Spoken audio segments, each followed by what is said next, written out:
Hello and welcome back to the Council of Elrond podcast where we discuss all things Lord of the Rings. I'm Dave and I'm joined by my brother Johnny as always, and today we are breaking down episode 7 of the Rings of Power entitled Doomed to Die.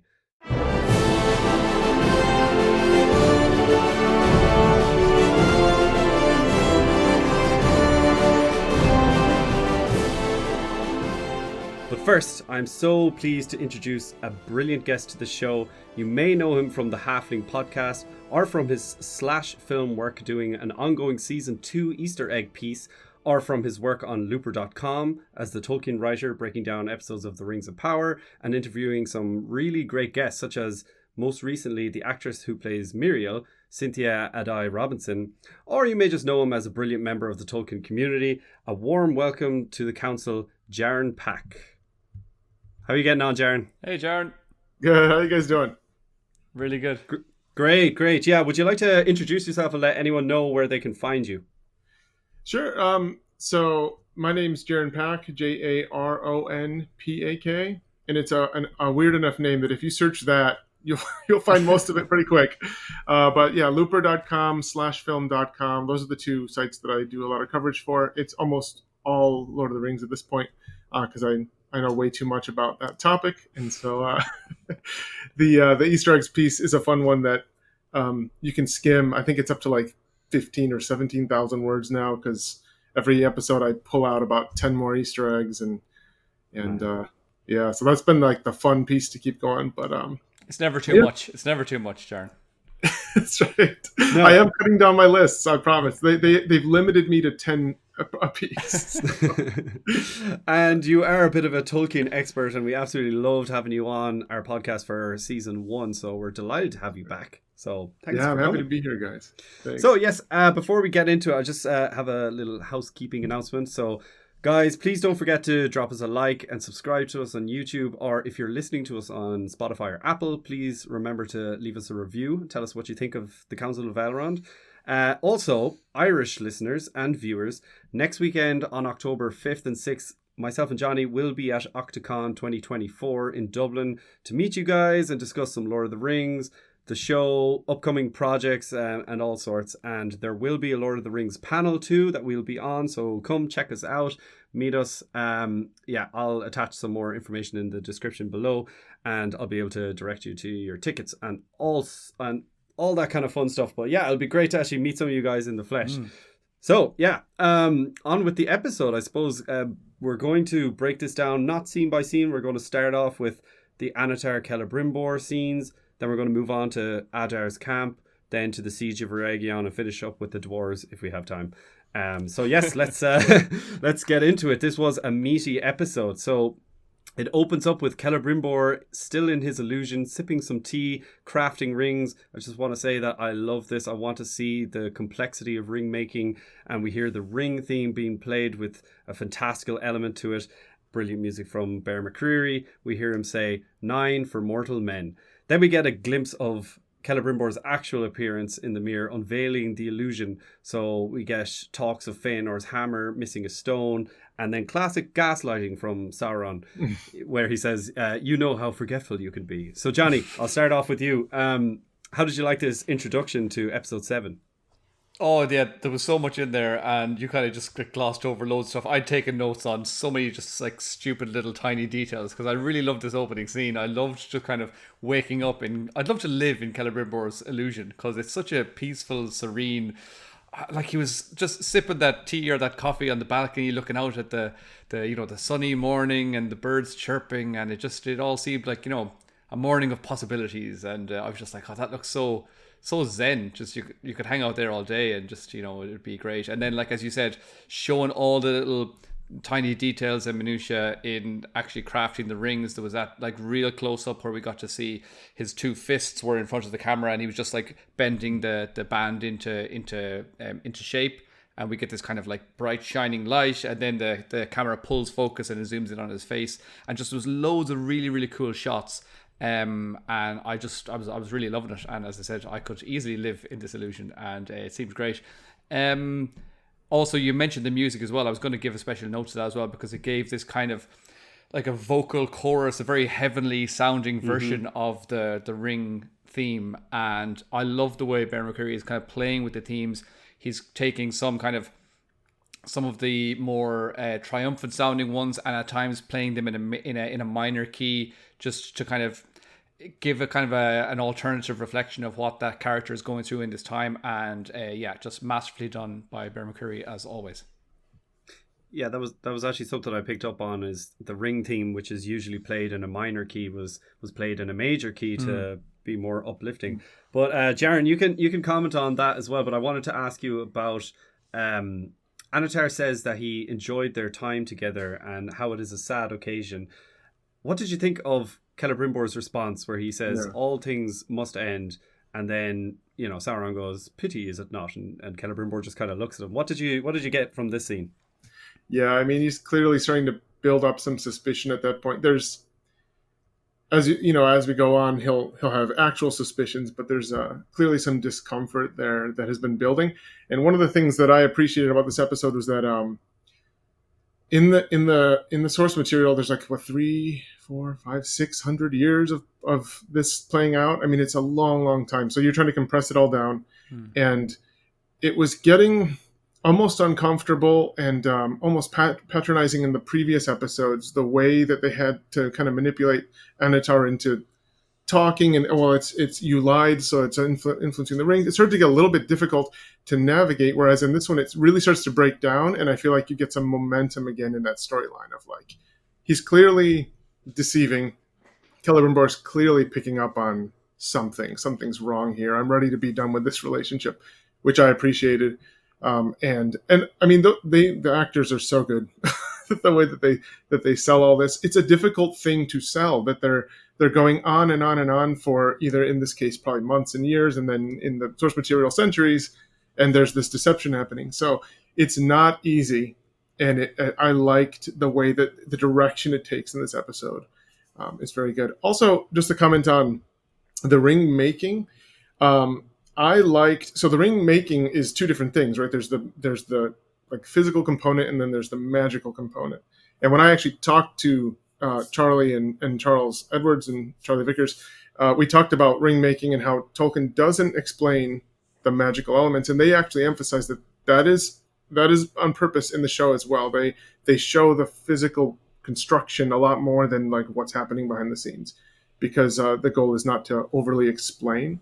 Sure, but then they did mention, I suppose, in a couple episodes ago, that these are creations of the spirit as well, and that's why bringing deceit into it could maybe that was all a big lie, but I think it was nice to just have that small mention without going too much into detail.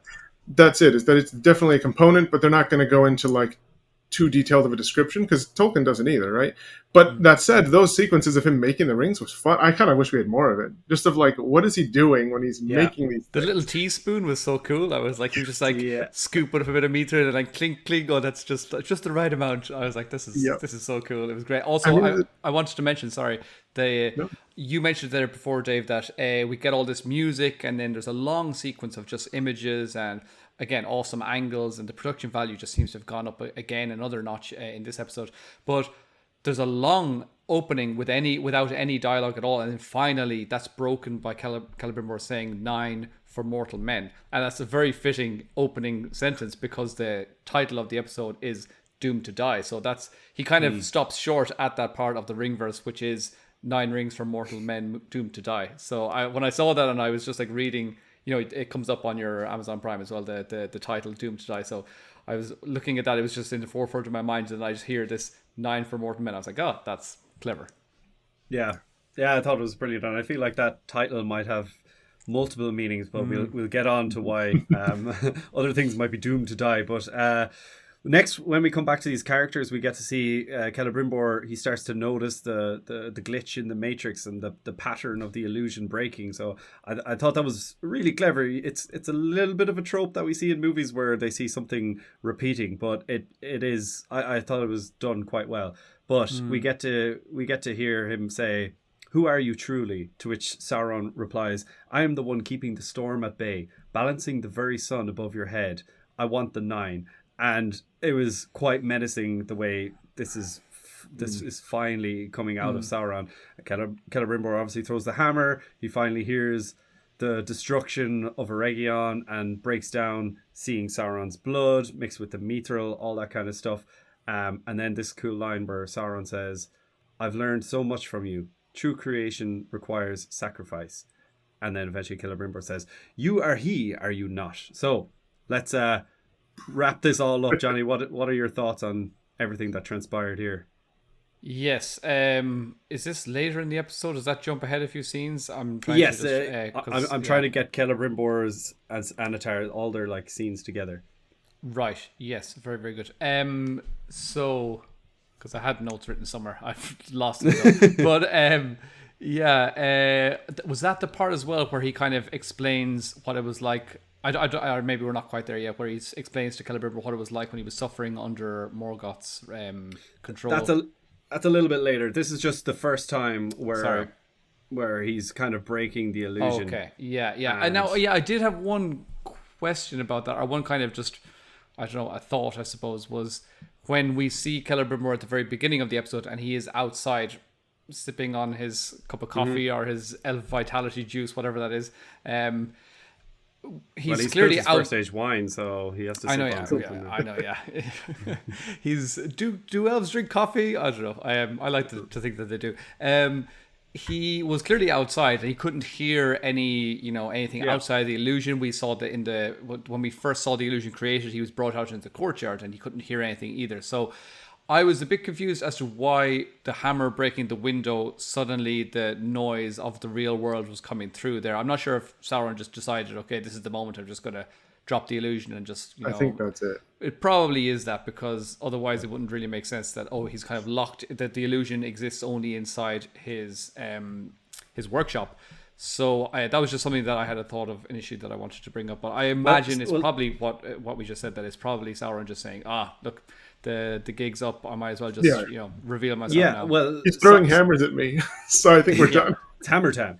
Sauron literally says before that, "I am the one keeping the storm at bay, balancing the very sun above your head." And it's no more of this manipulation of like, let's build the 9 together. He says, "I want the 9." And I was almost surprised not to see him turn into that like black-eyed evil Halbrand from season 1, but he was full on admitting to who he was, because he was. And then also just a moment before, and you already mentioned this as well, where he talks about how he's going to be sad, and he says, "It is a pity, is it not?" When Celebrimbor says that all good things, or all things must end.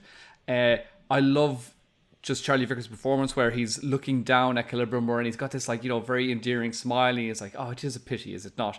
And then Charles Edwards, or Celebrimbor, he's looking up at him, and he looks down and focuses on what he's doing, and you can just see the expression change on Sauron's face, and just goes from this kind of smiling, friendly, to just dead behind the eyes, pitiless, and it's like, I don't know, it's like he wreathed in flame.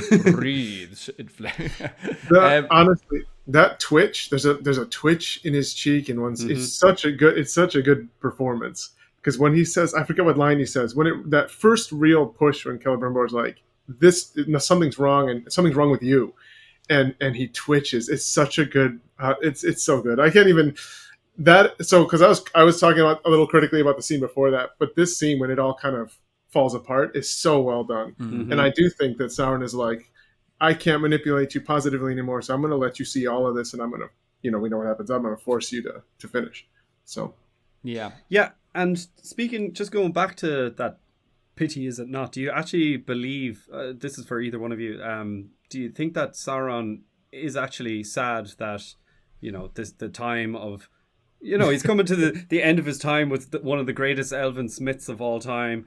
Well, I feel that what I was saying a moment ago, the way that he says this and he's smiling, it's all just part of the deceit. And as soon as Celebrimbor looks away, his face just goes from feigning, this relationship to just being back to just completely expressionless, emotionless, and he just could not care for this elf at all, basically, is what I got from that performance. And just to go back to what Jaron said there about how there's a twitch in his eye at some point. When we had Chase on, was that last week? He was giving us the kind of, behind the lens kind of viewpoint as well. And he said that when you have these extreme close-ups, which we're getting a lot more of in the last couple of episodes, it's like there's nowhere to hide for an actor. So it's basically you like less is more, and just these tiny little facial expressions are these tiny little twitches or just that's all he has to work yeah, with, that's all you really. need to do. And like a quick flick of the eye can tell so much. And that's why what we're getting to see by these two masters of their craft in the two Charlies, it's really, really like it's just enjoyable to watch. It's just fun, and we're being drawn into it, and we're believing that this is exactly what's happening. And yeah, when finally we get that reveal from Sauron, where he says, "Look, I couldn't be bothered keeping this charade up any longer," and he kind of just there's also a cool thing that was done, that when he says and he reveals basically that he is Sauron, there is another long period where Celebrimbor just kind of, the camera's on him, there's no dialogue again, and he's just kind of gathering his thoughts, and it's all just kind of, falling into place, and we're just getting to see him making this realization. And again, it's just brilliant of, show not tell. It's just another example of that's been done so well between especially these characters.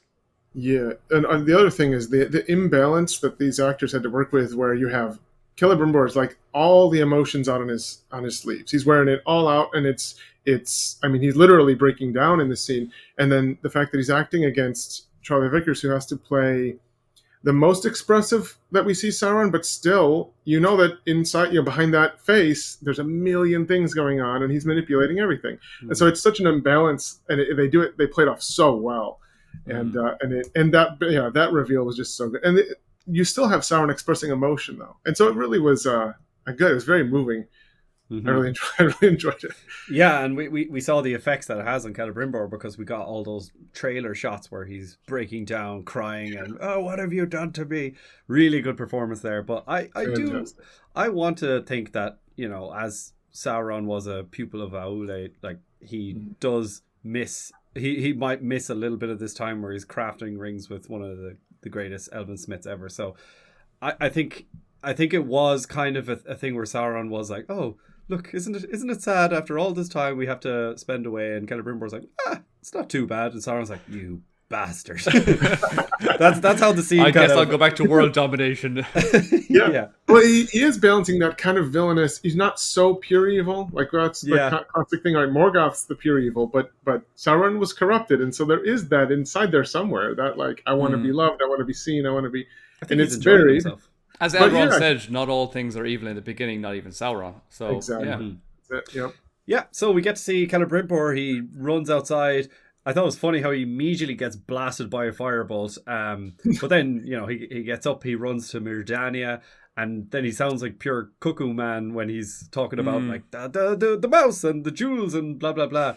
And the elves have officially turned on Celebrimbor, and he says, look at his hand. Sauron shows the red blood, and he looked really guilty when he's just like, yeah.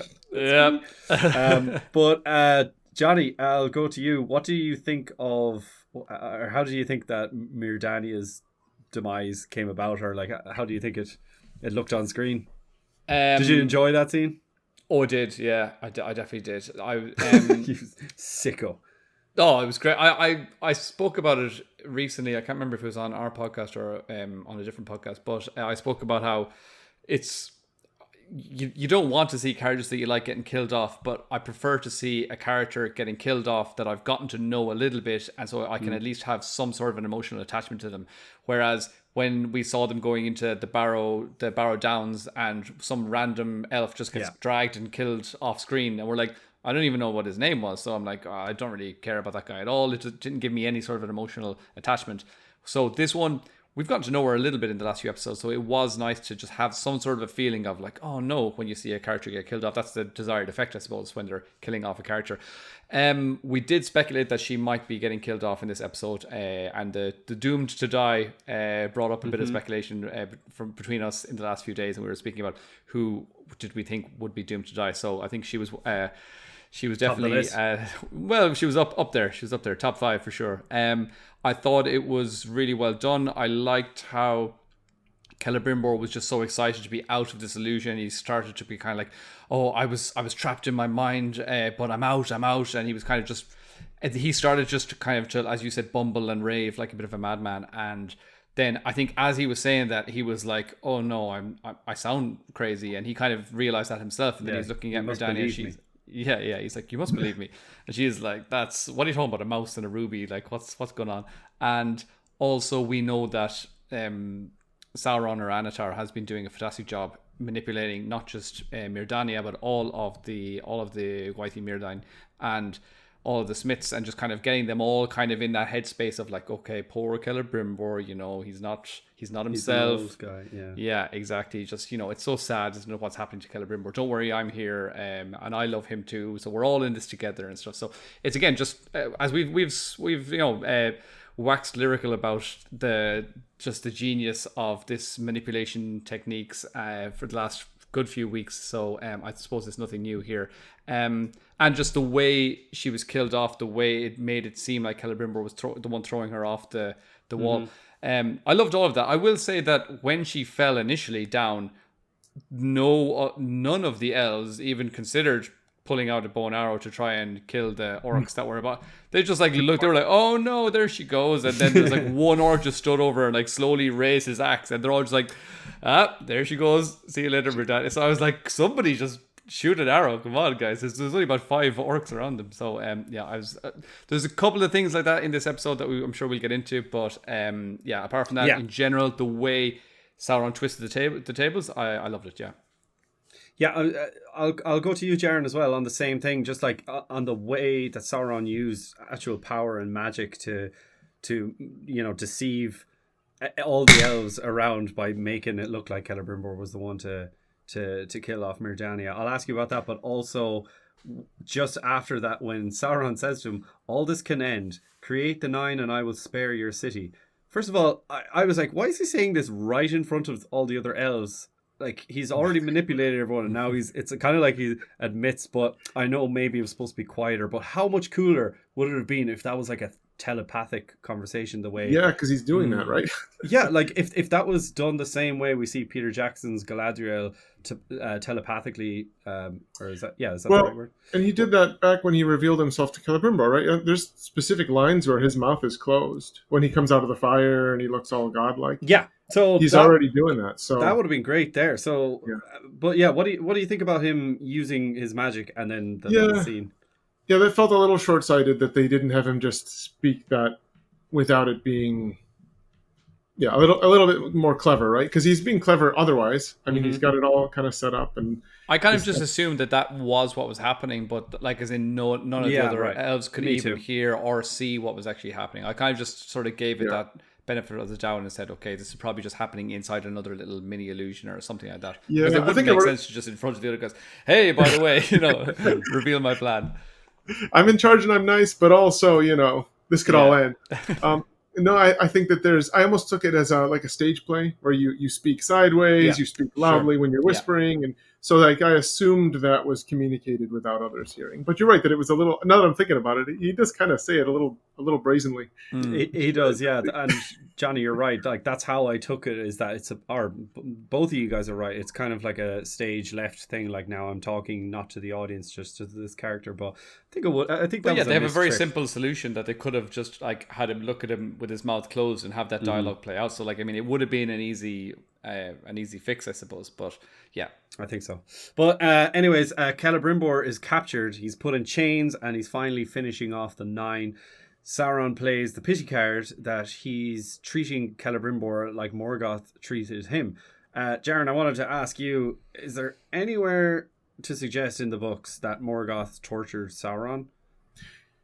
I am not aware of it. Because when Adar said that he was tied to a mountain and Sauron comes back 2 or 3 episodes ago, that is obviously, he's made up, so that's all made up. But there's like at least a reference point in like Maedhros being tied to the chain to the mountain and things. So like, I don't know where, if anything, everything I can think of where Sauron, it references Morgoth getting Sauron's allegiance, it sounds very positive. Like he kind of, invites him in and convinces him it's the right thing, not any kind of torture. So that was surprising to me. Yeah, me too. I don't mind that little change. Like he says, do you imagine what it's like to be tortured in the hands of a god? I thought that was pretty cool. But then he talks about his differences between him and Morgoth, how what he wished to destroy, I wish to perfect, which I think was That's accurate, right? That's yeah, exactly. Yep. Exactly. That's more accurate. But then we get on to some more great dialogue. I think we have, you are the true author of your own torment. And then this is what Sauron says to Celebrimbor, to which Celebrimbor responds, you truly are the great deceiver. You can even deceive yourself. And then we get the next part where Celebrimbor pouches the rings. We get a scene directly from the Saw franchise where he goes to the owl chop chop. So Johnny, what did you make of all this? Some of the great dialogue, and then Celebrimbor's attempt to hide the 9. Yes. So the dialogue, some of it felt really well. Some of it felt good, like on the same par as in the previous couple of episodes, I thought. But I didn't really buy it in this moment when he was saying, sorry, I had it somewhere in my notes, but I couldn't, I can't find it here now exactly. But can you read that quote for me again? That what Sauron says about you are the true author of your own torment, to which he responds, you truly are the great deceiver. You can even deceive yourself. I thought that, but like he doesn't say it that quickly. He says, you truly are the great deceiver. Then there's a long pause and he goes, you can even deceive yourself. And I was like, oh, burn. Yeah, exactly. No, but sorry, I found where I had it here now. So it's that Sauron says that, well, basically Celebrimbor is saying that he's asking why would Sauron inflict the same pain upon him that Morgoth inflicted upon Sauron. And Sauron says, you chose it. It all depends on the rings, and since you forced me to bring them into being, I am but a victim of your obstinance, and you the true author of your own torment. And again, I'm like, it sounds lovely and flowery, but in reality, I was like, why would Sauron like try to convince Celebrimbor now that he was the one that forced Sauron to make the rings? We both of them know that's not true. The audience, we know that's not true. So I just felt like it was a little bit, because I've had such a high, like these two characters together, the dialogue and the writing has been so good for them recently, and all of Sauron's manipulation techniques have landed because they've all been like so well done, subtly planting these seeds, and then, you know, as Celebrimbor alluded to as well, like his own, planting the seeds and then making us think that is the fruit of our own thought. This one just didn't seem to be the same to me. I thought it was a little bit, maybe they just rushed that one or something, but it didn't seem, I don't know. I as I said, I liked the sound of it, but then when I kind of watched it back and listened to it again, I was like, I don't think I agree with it really. But yeah, you know what I think we're seeing? Actually, my main piece I wrote on episode 7, apart from the Easter egg stuff, was as I'm looking at all the stuff we're going to talk through here, a lot of the issues I had with the episode, which it was a really good episode. I like a lot of the details. All the issues tie back to the necessity to compress the timeline. And so Sauron is in Eregion, not outside of it.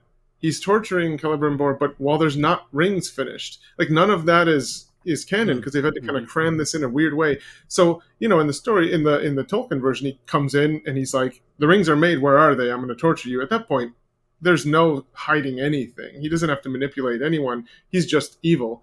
Here he's got to maintain the facade that we need to finish these, or I need to at least get you to finish these, even if you know I'm bad now. And so he keeps trying. It felt like an unnecessary tag along of the guilt trip stuff, where it's like, well, this is done. Like, you know, we know that you're evil now. He knows who you are. So, I think though, like Johnny, you said that it was almost like an afterthought line given to Sauron, but I think us, the audience, are supposed to feel that kind of ridiculousness in his suggestion that it was actually Celebrimbor forced Sauron's hand to torture him, because that's how he responds. He says, you can even deceive yourself. He's saying, like, come on, Sauron, like, you don't even believe this bull.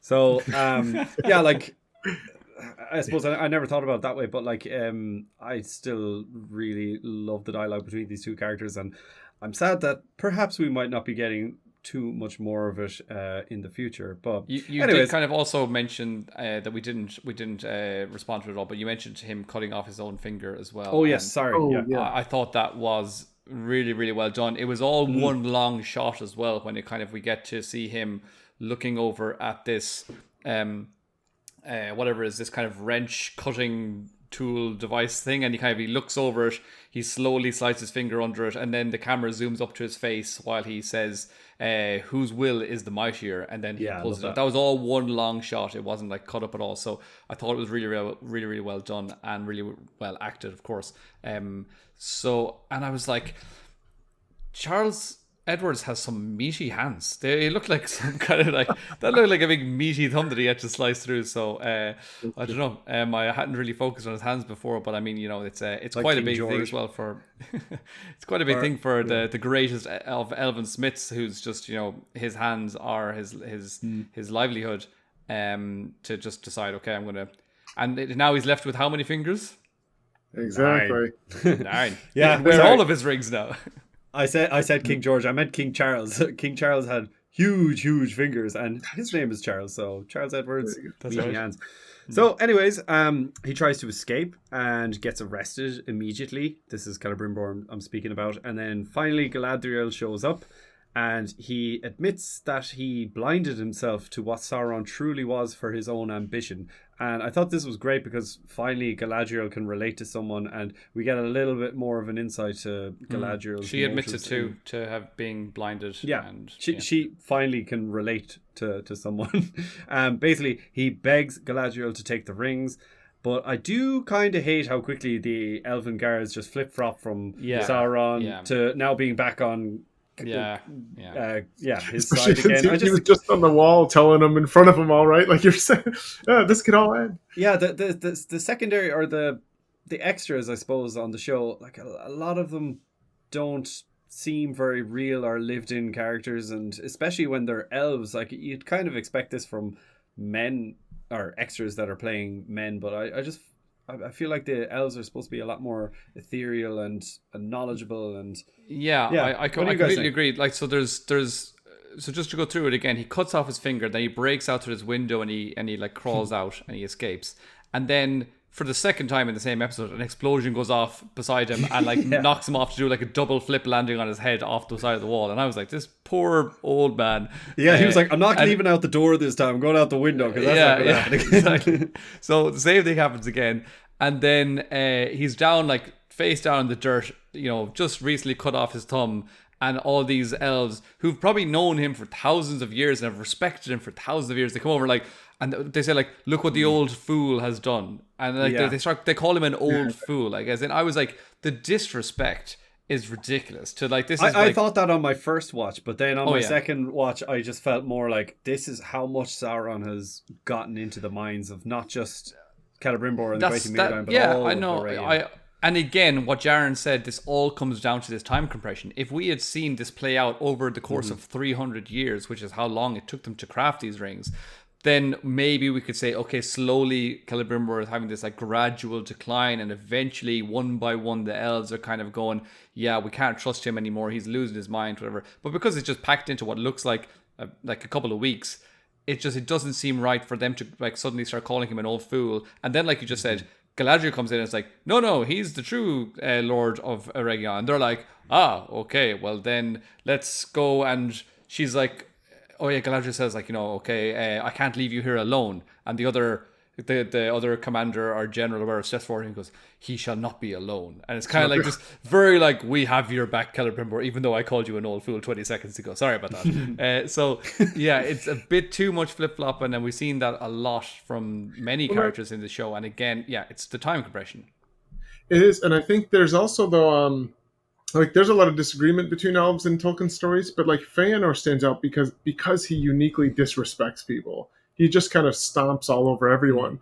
And that's not an elven characteristic. Like, they have this immortal respect for one another, even when they don't agree. So the fact that you have these like lower in the hierarchy kind of flip-flopping around, it feels almost like there's some modern, I'm over here in America where everyone's independent, everyone's individual, and we're all equal. And it's like, I don't know, this is coming from a guy who was in a monarchy, and he was very, everyone has their place, even when you're immortal.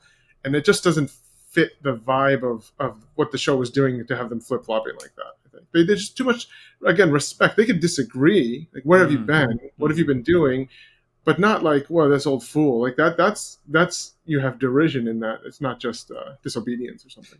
And it's the exact same. We've talked about it in previous episodes with the people of Numenor as well. They just flip flop on a dime. Like no matter if it's a sea creature, then woohoo, it's Miriel. But if it's an eagle, it's woohoo, it's Ar-Pharazôn. So, anyways, we'll sorry, keep going. just before we do move on, I'm gonna bring it all back to one of my gripes that I have all the time, which is trailer. Yeah, that's exactly it. So, as I said, now for the section of the podcast where Johnny talks about how much he hates trailers. I hate trailers that spoil everything and show things that are going to happen in episode 7 of an 8-episode series. I mean, I don't understand. I don't remind me, because I've blocked everything else out of my mind, and there could be more. But basically, as soon as that guard steps forward and says, "Don't worry, he will not be alone. We will face Sauron together," I'm like, "Oh well, I've seen what happens. I know what," or you know. So I'm like, I just don't get it. Yeah, sorry, listeners, for harping on again about it, but yeah, I just don't like it. It's fine. Yeah, I was going to bring that up as well. Like maybe in a different part, but there's so many scenes that we just know what's going to happen. Because the scene where it does actually play out. That's where you normally think, oh, well, I know what's going to happen here. But in this moment, I was like, it's not even the next scene, and I know what's going to play out in, a few scenes down the line. So again, never mind. Well, let's always go back to, I'm not a Marvel head or anything, but the way they marketed Avengers Endgame, they didn't pull almost anything from more than 15 minutes in to a 3-hour movie. That's how you do it. That's how you do it, yeah. Because it's like, this is coming, look what's happening, but you don't show There's a way to do it. There's a correct way to do it where you can get people on board, you can get people excited for things. And basically, again, for me, in a movie, the first 15, 20 minutes, that's fine. And in a series, they had enough cool things visually, dialogue-wise, that they could have thrown in the first 1 or 2 episodes. Even the fact that they were dropping 3 episodes in once, I was like, they've got a huge pool of stuff that they can grab from there. Go for that. But episode 7, and I'm sure there'll be something in episode 8 that crops up that I'll be like, oh, I forgot about that. But anyway, no more trailer talk. No, but before we get into that last scene of Celebrimbor and Sauron standoff, while Celebrimbor is with Galadriel, he has a nice little speech where he talks about how light is more powerful than strength. Yes. And all darkness must flee. And he finishes with Numaria, which in case any listener doesn't know, it kind of means be well. We often say it on this podcast at the end and the beginning, so you could use it at any time, but it was very emotional when he basically says his last goodbyes to Galadriel. But anyways, we get on to this last scene. Can I just read that speech up? Yeah, you can read the whole. I thought it was beautiful. So okay, it was, sure, I wrote it down because I thought, again, anytime I just hear some kind of Tolkienian sounding stuff, I was like, okay, we're going to get this. So it's just, he says, but perhaps the elves need only remember that it is not strength that overcomes darkness, but light. Armies may rise, hearts may fail, yet still light endures and is mightier than strength, for in its presence all darkness must flee. So beautiful sounding.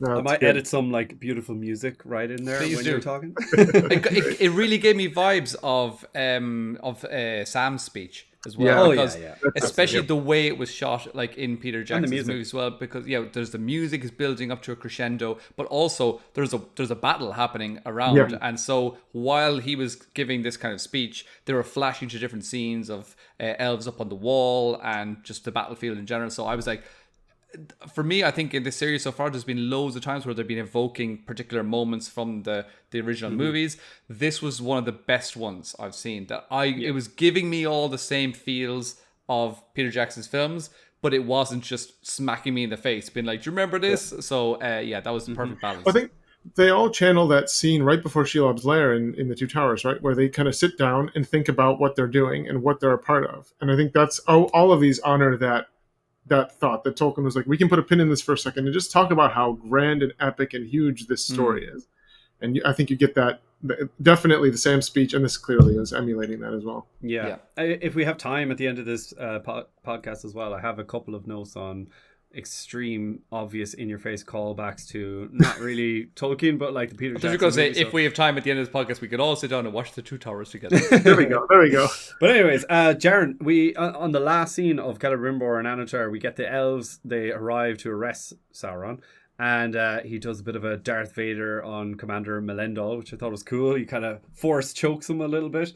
And then Sauron dispatches the elves. So this final scene, what did you think of, first of all, his actual powers that he uses on the elves? What did you think of everything? So this is an interesting area for me because I don't think I would have done it better. So I hate people that come in and are like, that's stupid. So, because I would have done it better. I don't see how you do that. You're depicting a visual thing that is very, very undescribed in the books.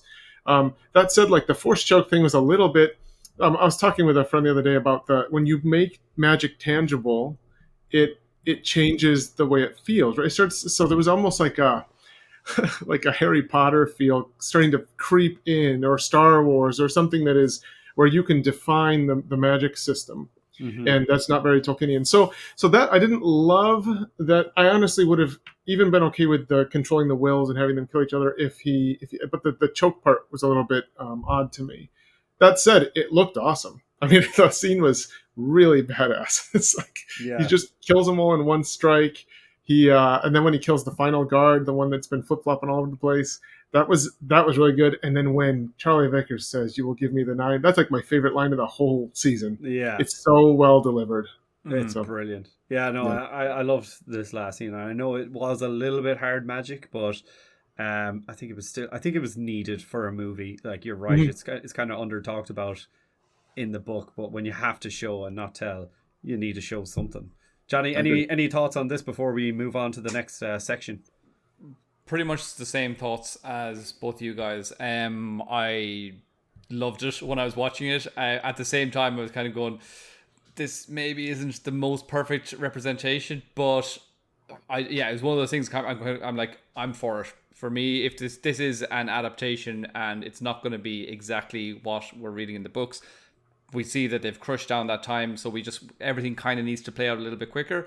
And if you're just kind of putting out this show to an audience of, millions and millions of people who don't know the exact little details of this kind of really soft magic that we have in Tolkien's world, a lot of the kind of the power in the voice and like song and all these kind of things, they want to just see kind of Darth Vader-esque kind of, I'm going to make this weird shape with my hand and then twist it and it's going to get these elves to kill each other. And I was like, yeah, I'm fine with that. That looks really cool.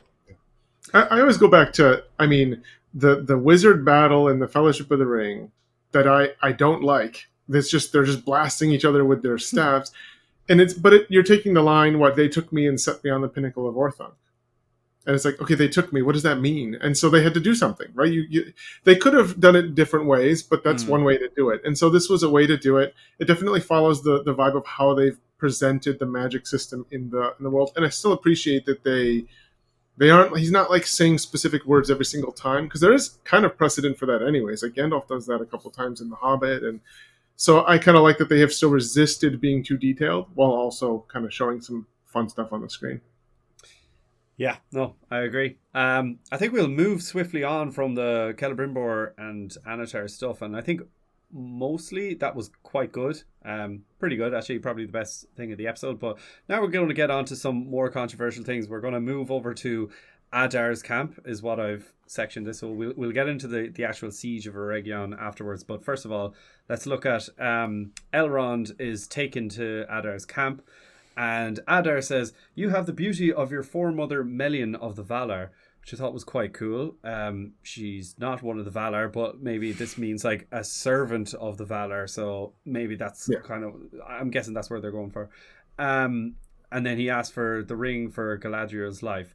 Then we get some more scenes. I don't know, you guys can talk about it a little more, but we have Glug defies Adar by saying he is unarmed when Elrond is turning to Galadriel. And before we get into the really controversial thing, what did you think, Johnny, we'll go with you. What did you think about this? Like, first of all, why is Glug kind of going against Adar, where he's like, he's unarmed, when clearly Elrond takes off this pin and he's about to hand over to Galadriel?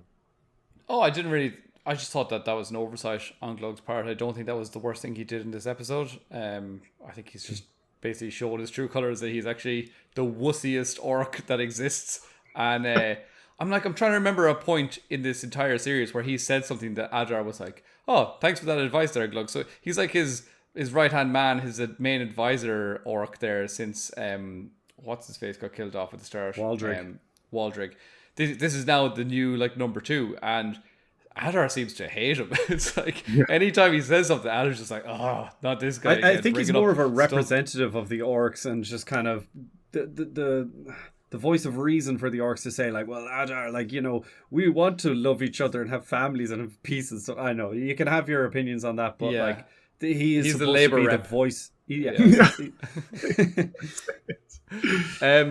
So I don't really mind too much about him missing that detail, because I mean Elrond did pull that little pin off his brooch while he was turning, and I think it was supposed to be done where they couldn't see him doing it, and I thought it was quite cool.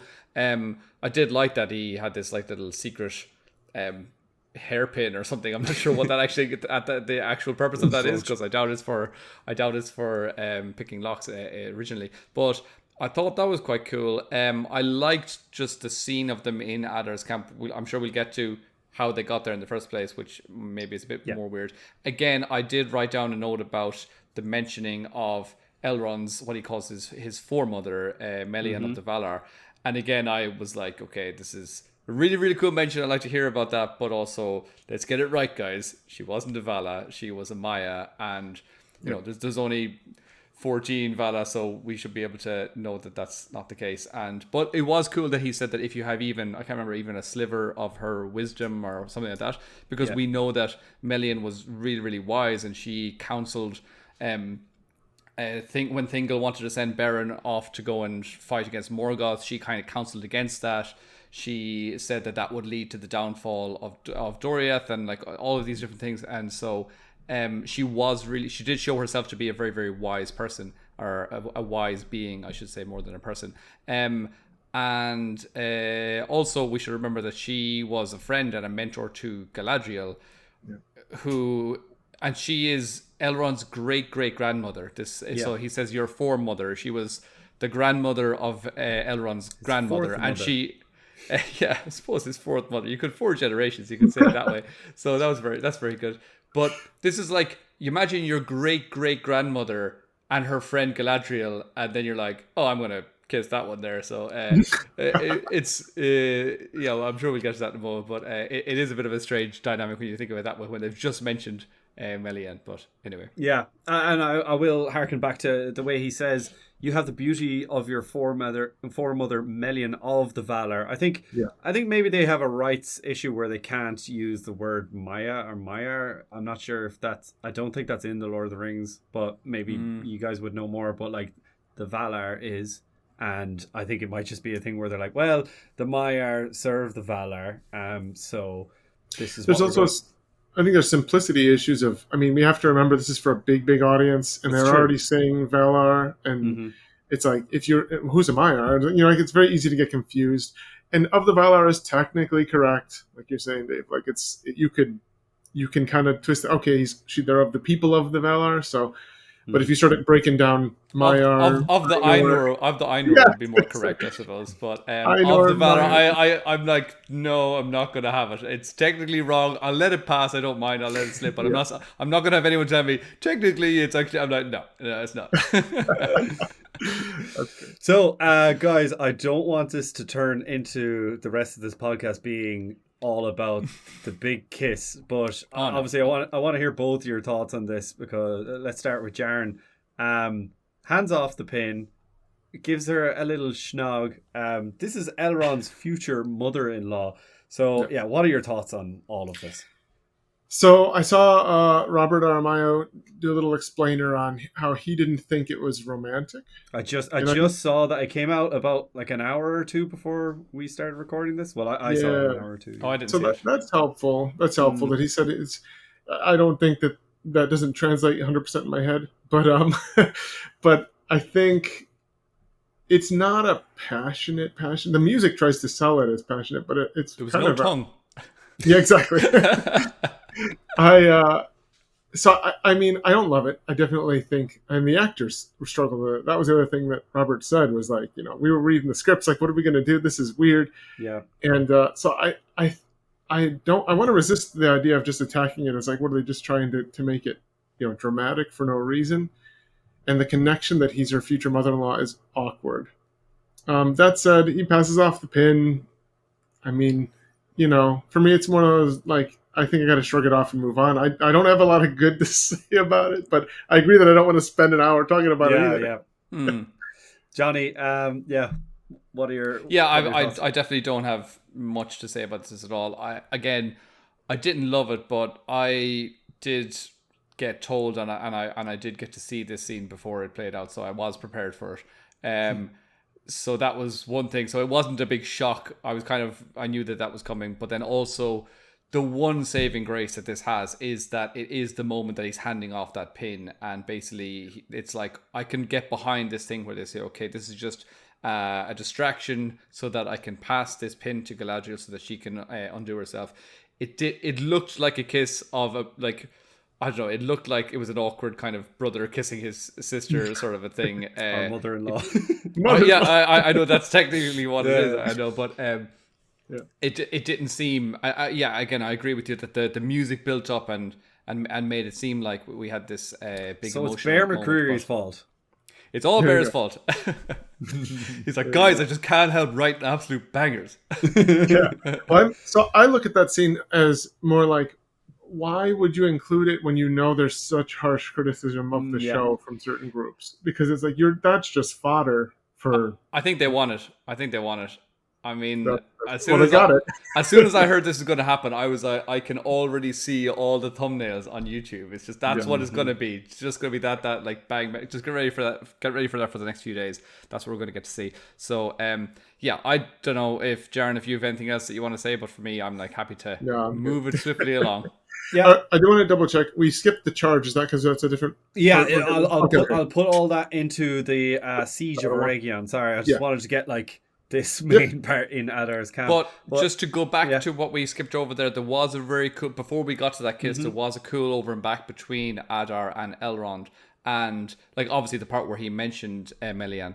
But Adar says to him, "My children have endured cruelties even your bravest couldn't bear to hear spoken aloud." That's a good line. I thought that was really cool. And then Elrond countered and he said, "Are you prepared to spend their life so freely, Adar?" And he mentions, and I was like, okay, are you prepared to spend your children's lives so freely? And then he names him Adar, which means father. I thought that was really poignant. I thought that was really, really well done. So there was some little dialogue there that I was really impressed with. Actually, can I just point out, so we have rightly been pointing to the two Charlies' performance and the Celebrimbor and Avatar thing, but the Elrond arc has been awesome, and Robert Aramayo delivers the archaic Tolkien lines better than anyone in that entire show. Yeah. Every time he opens his mouth, there are times he's in scenes with people, and I'm like, that one felt awkward. And then he said something just as cheesy, because these are cheesy lines when you boil it down. Or at least they're not natural lines.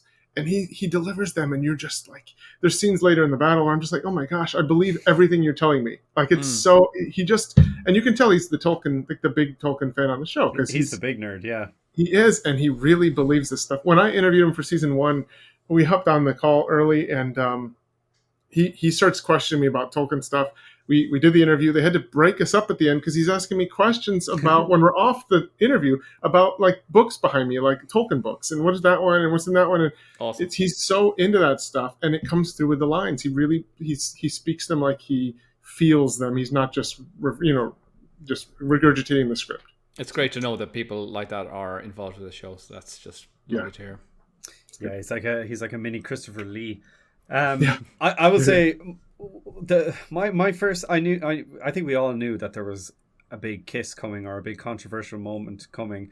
There was plenty of leaks about it. I actually genuinely thought, I was actually sad to see there was no tongue, because I thought he was going to slip that pin in his mouth. I thought they were going to kiss, and then I was waiting for it, and then like his tongue to leave her mouth, and then just see like the pin there, and I was like, oh, that's going to be smart.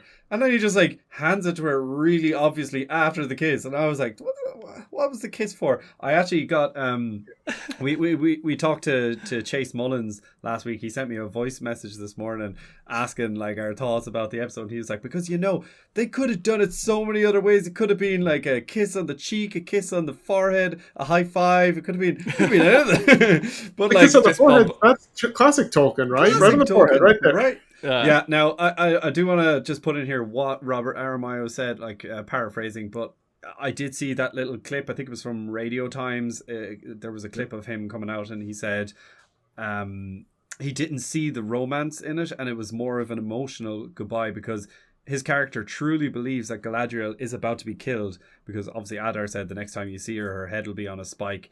That would be a very nasty way to kiss Galadriel, as the what's his name, Gilgalad's actor said beside Robert Aramayo. I thought that was quite funny.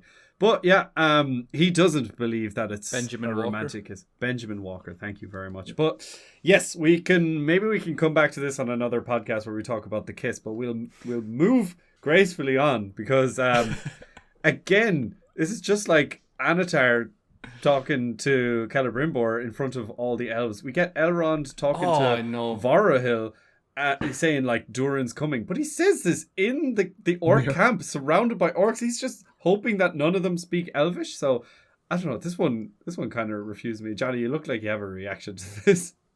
Oh yeah, no, I was about to just say the same thing. I don't understand why he's just so confident and so brazen when he's like, none of these former elves speak Elvish. I don't know. And just the whole like nonchalantly strolling out of the orc camp, like nobody's going to hurt us either, because I mean we're here on our own, unarmed, 2 people against an entire army base. I didn't really understand the dynamic. I don't know why they ended up in Adar's camp in the first place. I'm sure we'll get to that now in a moment. But yeah, I definitely thought that was very, very strange, and I didn't understand. I could get behind the first one that we said with Anatar speaking to Celebrimbor, because there's been magic, there's been deceit involved all the time, where we know that he can hide things from people's minds. He can shield Feanor's hammer from Celebrimbor when it's right beside him, so he can't see it. So I'm assuming that in that moment maybe he can like shield his conversation from the other elves. So that's fine, I believe that. But yeah, this was just a bit strange. It's like, just guys, just wait 5 minutes until you're further away, and then or have told him before that. Like, why hasn't he told all these elves before they got on horseback to start traveling? By the way, guys, let's just get through the first offensive or the first couple, and if we make it to nightfall or to daybreak the following day, don't worry, I've already spoken to my good pal Durin, and he's going to have a regiment of dwarves coming. I don't understand why he would need to. I'm going to save that conversation until we're deep in enemy camps, and so a bit strange. Yeah, he's keeping it secret. He's keeping it safe. Close to his chest. We get to see Glug. He confronts Adar, and he says, "You told us that you loved us too," and then Adar responds, "Too much to let you become Sauron's slave." So we've already kind of talked about this loving families thing to death, so I don't really want to dwell on this much. I'm going to say it's just Glug. Glug is just the outlier. Maybe that's the way it is. It's not that they're all loving fathers. It's just Glug is, just Glug. He's like dying to be a stay-at-home dad. He's like, I'm fed up of fighting and I don't want to do it anymore. And everyone else is like, would you just be a normal orc, please, Glug? He's like, no, I want to sing and dance and write poetry. But so maybe that's they're clearly separating him off from everyone. He's the dissenter in the group. But yeah. It is getting to the point where it's like, okay, we know, we can predict, we could script what he's going to say or do in each scenario. So yeah, so the final bit of Adar's camp is we get to see Galadriel escaping. She looks at Adar as he says, "In flames, return to darkness," as he cries, burning some of his children. So this shows that he's still showing appreciation to Morgoth, which is great. So it's not really him against all the bad guys. It's just he has beef with Sauron, so that's fine. And then finally, Arondir shows up, and then we get one of the nicer scenes with Galadriel, where she says, "There has been a dearth of elven heroes this night. It would be a pity to lose another." So, Jaron, what are your thoughts on all this, especially Arondir? Like, I don't know about you, but when he shows up for me, I'm like, oh, finally, someone that feels more like an elf. And even he makes Galadriel sound more like an elf just by his presence. Yeah. I just love him. Yeah. I mean, it's fun that they brought him in.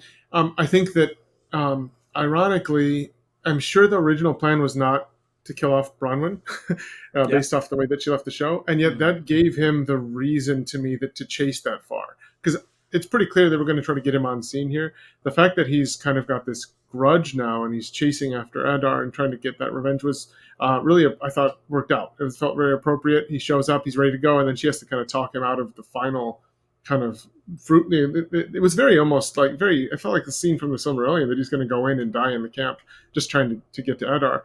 And so I liked the setup. I liked that he showed up. I liked that. I mean, Ismael Cruz-Cordova is again one of those like standout performances where he's really good, but he also just feels so like an elf. I mean, and he's talked about this repeatedly. How do you sound like someone who's immortal and who's had a million experiences, and it kind of sobers you, quiets you, but he just displays that every time he's on the screen. He's like a Beleg.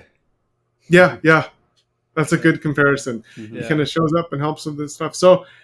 Yeah, I don't know if there's a ton more to say there, except that I liked that he got back in the mix and that they kind of introduced him. They didn't just have him like run into the battle suddenly or something, because it would have been fine, but it would have been kind of just abrupt. So. Yeah, we had seen him a couple of times, kind of approaching and en route. So that I agree that was cool, and it was nice that he showed up and he just basically admits to Galadriel, like, he's brokenhearted and he's kind of on this suicide mission. He's like, look, I'm ready to just end it all if I can get that guy. So. It was cool, and I agree that he's just been absolutely nailing it since season 1, Ismael Cruz-Cordova. And but just going back to when Galadriel first has her escape, I was just curious as to why Adar couldn't smell her, since he could smell. I thought that about the orcs. And the orcs as well. Like, orcs, so they couldn't smell her, even though she was walking right beside them. But then Adar, I was like, particularly him, because in season 1, when they went to attack the that like watchtower, and they were all kind of all the people had run away, but there was one or two of them remaining, and Elrond was there, and they walk in, and Waldrig is like, "Oh, they've all left." He's like, "No, the elves here, I can smell them." So he's got a good nose this season for as well. The orcs, they point out that they can smell elves. Do you remember the scene with the guy that gets shot by the arrow? So there was that again, really going into like minor nitpicks here, but again, it inside the whole world, when in one episode they show, he's got a heightened sense of smell, and then they forget about it in this episode. It's kind of like, okay.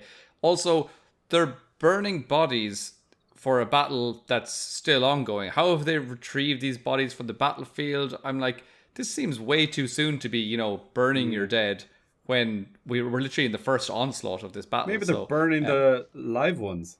Maybe they're just cold. Well, actually, so there was there's a line at the beginning where I think Celebrimbor says, "These past weeks, da da da da da." Yeah. And I was like, are they trying to indicate that it's been weeks of siege? Because then you would gather your dead and process, bury them or burn them or whatever. You're right. So, I actually picked up on that line as well. Did you? I didn't get, I've like these past weeks when he has been working under the illusion of Sauron's spell. I thought the same as Jaron. I just felt like just now he's felt so much clarity because there's no distractions, there's no big battle. He's just like for weeks though, which sieges are supposed to last a while, right? Like they're not supposed to be overnight.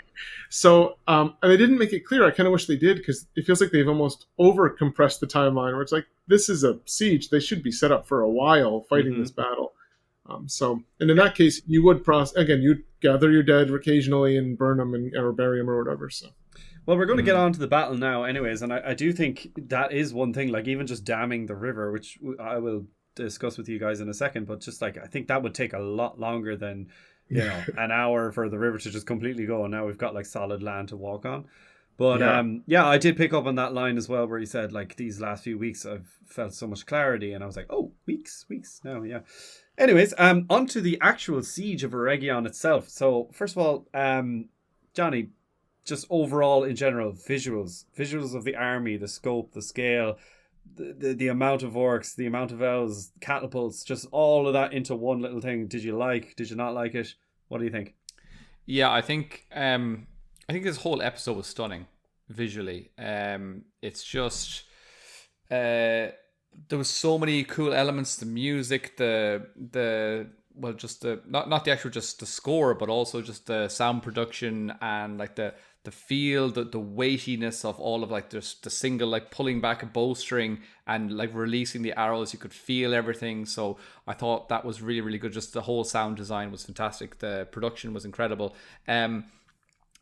I loved just when we first get introduced to like the battles just beginning, and we see the elves up on top of the wall firing arrows. We get to hear one elf. I think it's the main commander who later Sauron kills. He shouts something like "Release arrows" in Elvish, and it's. I was like, I've heard that before from the Two Towers. It was definitely. I was like, I need to brush up on my Quenya or my Sindar, and but I was like, there's certain things I heard, and I was like, oh, that sounds familiar. There was one real indecisive elf at one point at the start. He was like, he pulled out an arrow and he shot, and then he pulled out a second one, and he looked over back a few times before he released it. I was like, that's cool. Having like a bit of indecisiveness when you're like, okay, oh my god, there's so many of them. Which one will I kill? Like, because in other things you just see people that say, okay, just pretend you're firing as many arrows as possible. You see the actors kind of going boom, boom, boom, and it's like there's no actual aiming. Whereas in this one, he was aiming, and he was like, oh, which one should I go for? I don't know, just like small little details like that. I was like, that's really, really cool. So I think that they're putting so much detail into certain parts, and then maybe other things are falling between the stools. So it's a weird thing that they need to try and just keep on getting that balance. They need to keep on getting it right.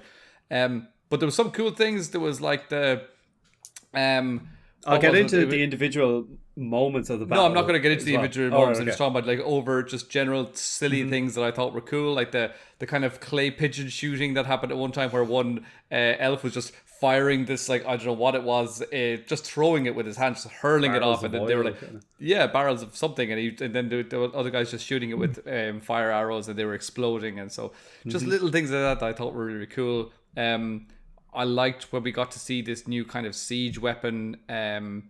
What was it called again? The Ravager. Ravager. That was a cool thing as well.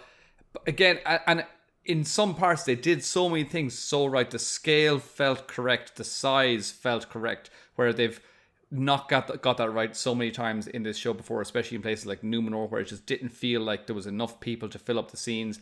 I felt maybe that happened again in Moria in a part later on. But in this battle, it felt like lived in. It felt like this battle was happening, and that was really, really cool. But at the same time, there was parts where they're approaching with this Ravager, and it's Mirdania who's like, "Oh my god, that's the thing that they're going to use to tear down the wall." And Celebrimbor remarks, "This is the part of the wall that's the most the lightest, or it's the lightest, skinniest, or it's the most vulnerable, or whatever he says." And they're like, "Oh yes, that's a good remark." And then they just never protect it again. And I was like, do you remember when they're trying to take down the door at Minas Tirith, and before they bring up Grond, they're just going with a normal battering ram, and then they like show them trying to batter it, and then they cut away. They cut back 10 minutes later. There's a mountain of bodies just with arrows in them that they've just been getting absolutely like milled. They're trying to break down the wall. There's literally about, I think it's between 10 and 12 orcs that are manning this Ravager, and they don't like, they have all the time in the world to like, oh yeah, in the scene where Mirdania gets killed, there's two orcs that are just slowly hammering into the wall on either side of the Ravager. And it's just one orc on either side. I was like, shoot them now. Like, what are you waiting for? And then they were just having them. Anything, yeah. Just drop something on them. Yeah, it's like they're right there. But they were right there. I was like, why don't they kill them? So it was just like, oh, I guess this is going to happen now. So there's certain things. I was like, you've brought us to the door of this perfect battle sequence. Just come on, let us walk through it. And then they're just like, they're dropping things. So I don't know, maybe like this is such a huge production, and I can't imagine the amount of work that went into it, because it was really, really incredible visually. And so I'm imagining maybe when you're writing this kind of thing for a television show as well, let's remember it's not even a movie, there's maybe just certain things that were like, okay, we can't think about everything. Also, maybe there's just scenes that they've had to cut for time that have like maybe might have explained certain things. So I do want to give them the kind of the benefit of the doubt, but there were certain things I was just like, I'm sorry, that doesn't make sense.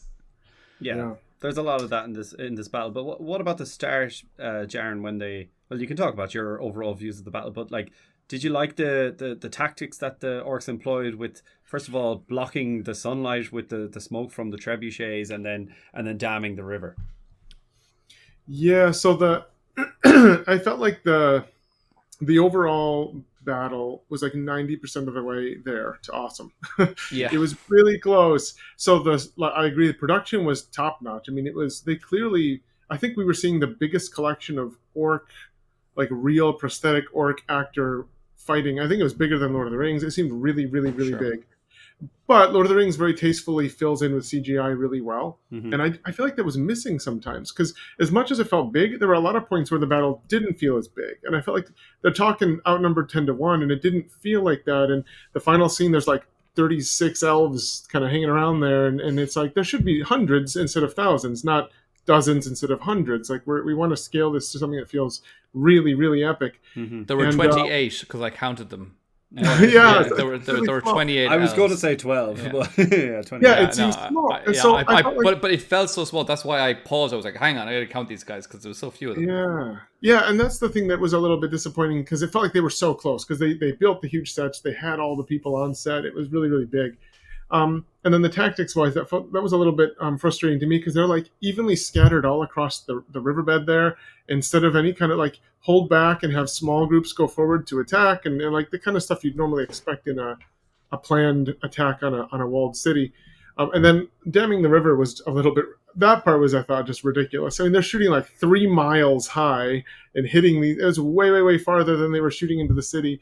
And they're just kind of hitting a few spots on the mountain, and then it all collapses. So that felt a little silly to me, but it did have the homage to the Ents. It's like a reverse Ent thing going on there. Damn the river. Yeah, that's it.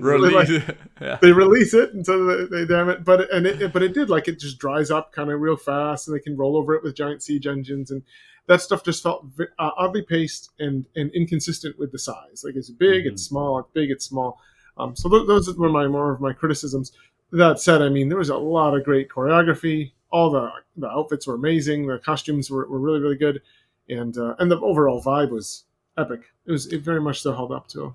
Yeah, I think I completely agree with you, especially with the elves. You got a lot of big scenes with orcs. There was one point where I paused.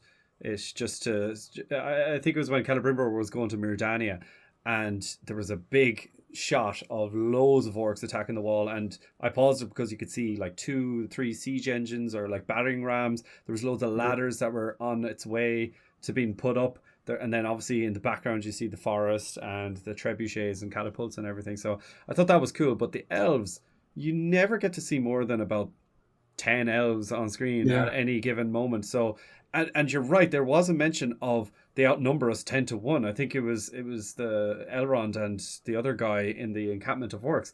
And I was like, we don't know that. In Lord of the Rings, Peter Jackson makes it very clear how big the difference of sizes of each army. I know they might mention it a couple of times, but you could see the tens of thousands of orcs at Minas Tirith. And I don't know if it's like, do you think it's like a bragging right that they can say we did this and we didn't use any CGI people or something? That's what I was wondering. Yeah, I think you could be right, yeah.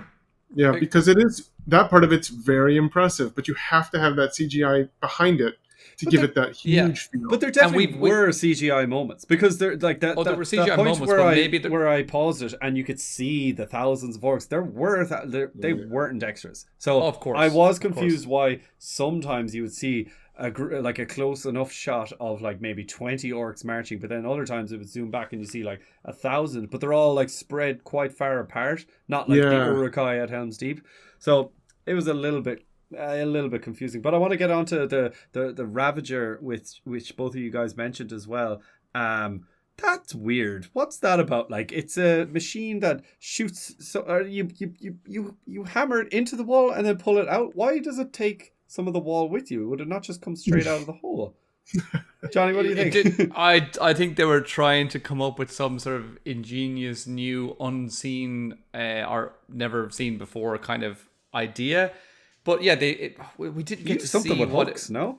Yeah, I know. I was going to say it like if you were like, okay, you hammer this thing into the wall and then it opens up and it creates this kind of internal hook, you'd be like, oh, okay, yeah, I get that. But this is just like, I don't know. It seemed like a very slow way of also, and as I said, you needed 2 unprotected orcs to go out there and to slowly hammer this into the wall. So it was very easy to defend against. But they still didn't defend against it because they just refused to shoot these orcs when they were just like one, as I said, if you have a battering ram, you could have, 100 orcs at a time if you've got it the size of Grond, or even the one that they used at the Dwarven Ministers.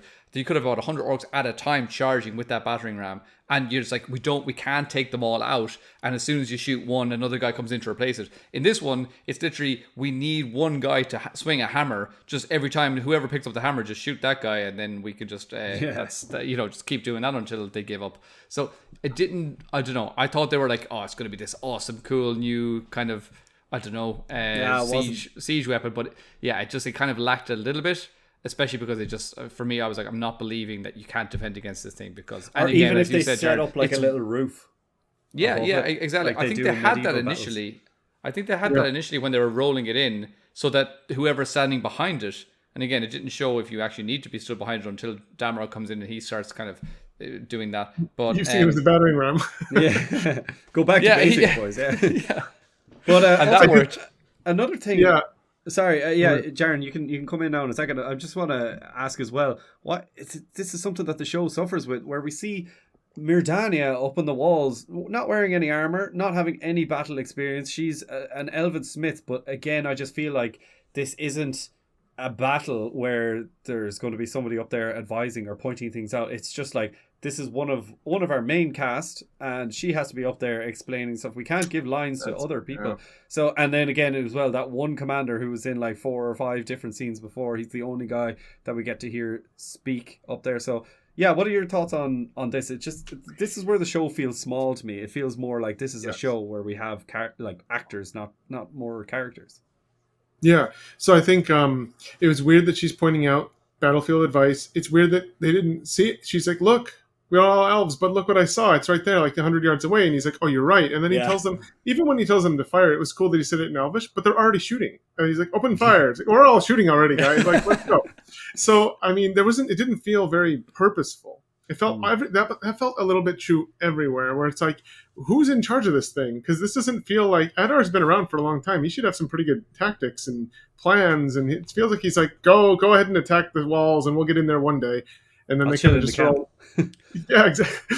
It's like that. So that part kind of frustrated me, because you could have those lines and you could deliver them and edit them a little differently, and I think they would feel very compelling. Like, okay, the first arrow firing at Helm's Deep is awesome because they're not shooting, and then they are shooting, and there's the march and the stop and the silence, and it's all perfectly timed. Here it's like they're shooting, and then we also throw in this line about shooting. And there's this woman up on the walls who's like not in armor, and she's like, "Hey, look, I see something over there. Let's do." And they're like, "Oh yeah, let's deal with that."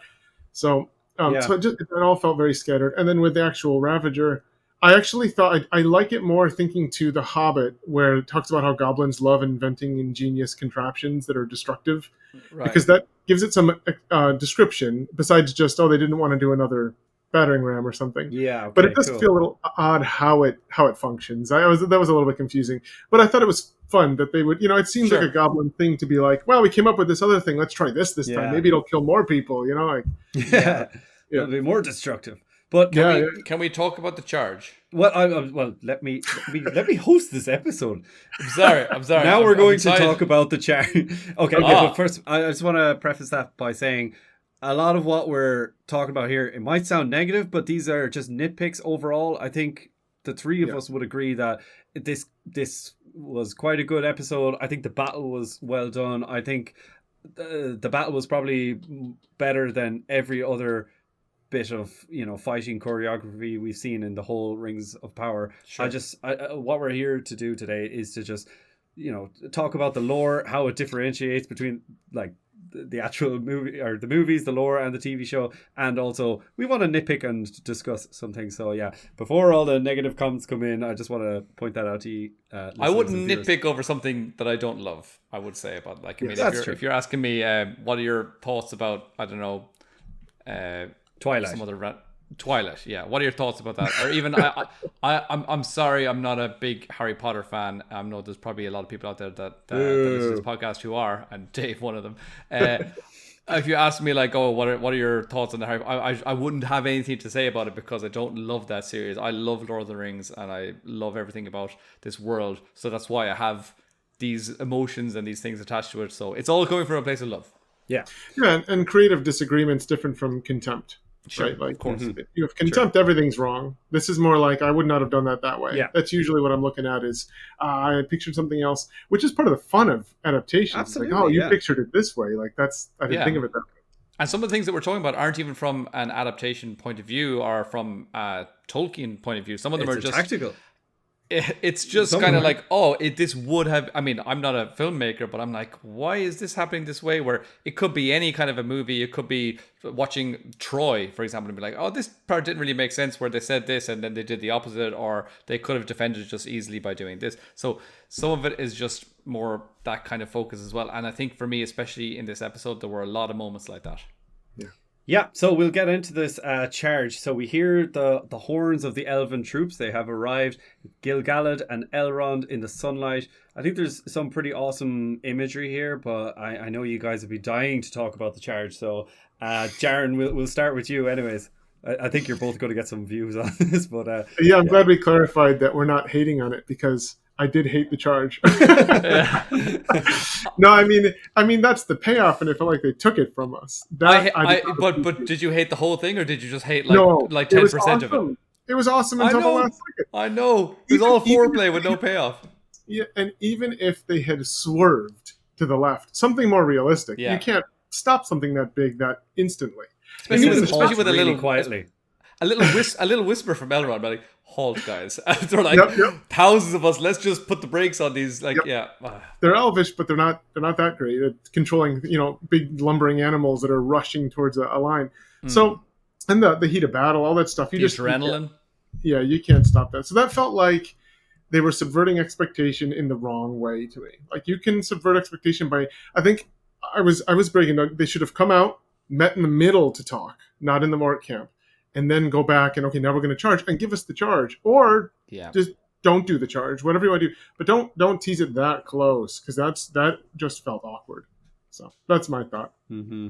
Yeah, and Johnny, you obviously had similar thoughts. I actually wasn't that bothered by it at all. Like on the second rewatch, I was like, yeah, like I would have preferred to see them charging through, but we've known now for like a couple of weeks that Galadriel's there, and I was kind of expecting them to stop, or at least stop earlier, but it was a little bit weird. But can you imagine in the Return of the King movie when you're watching the charge of the Pelennor Fields, and the horns and the majesty of it all, and then it's like, oh, stop, everyone, it's reset. But look, it's not Return of the King, it is the Rings of Power. I know, I can't compare the two. But anyways, what a fake out though. But like, I mean, so first of all, you mentioned a few moments ago, and I had never even thought about that, they used the smoke from the trebuchets as a way to kind of block out the sun.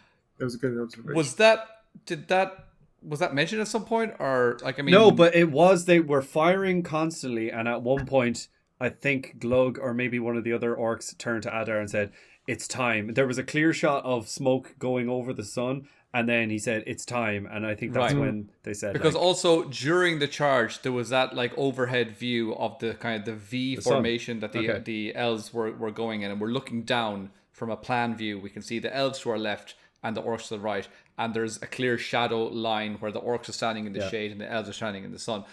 And I think that this whole strategy was like somebody had given it like a storyboard image of that and said, how cool is this? And it looks so cool, that image. I loved it.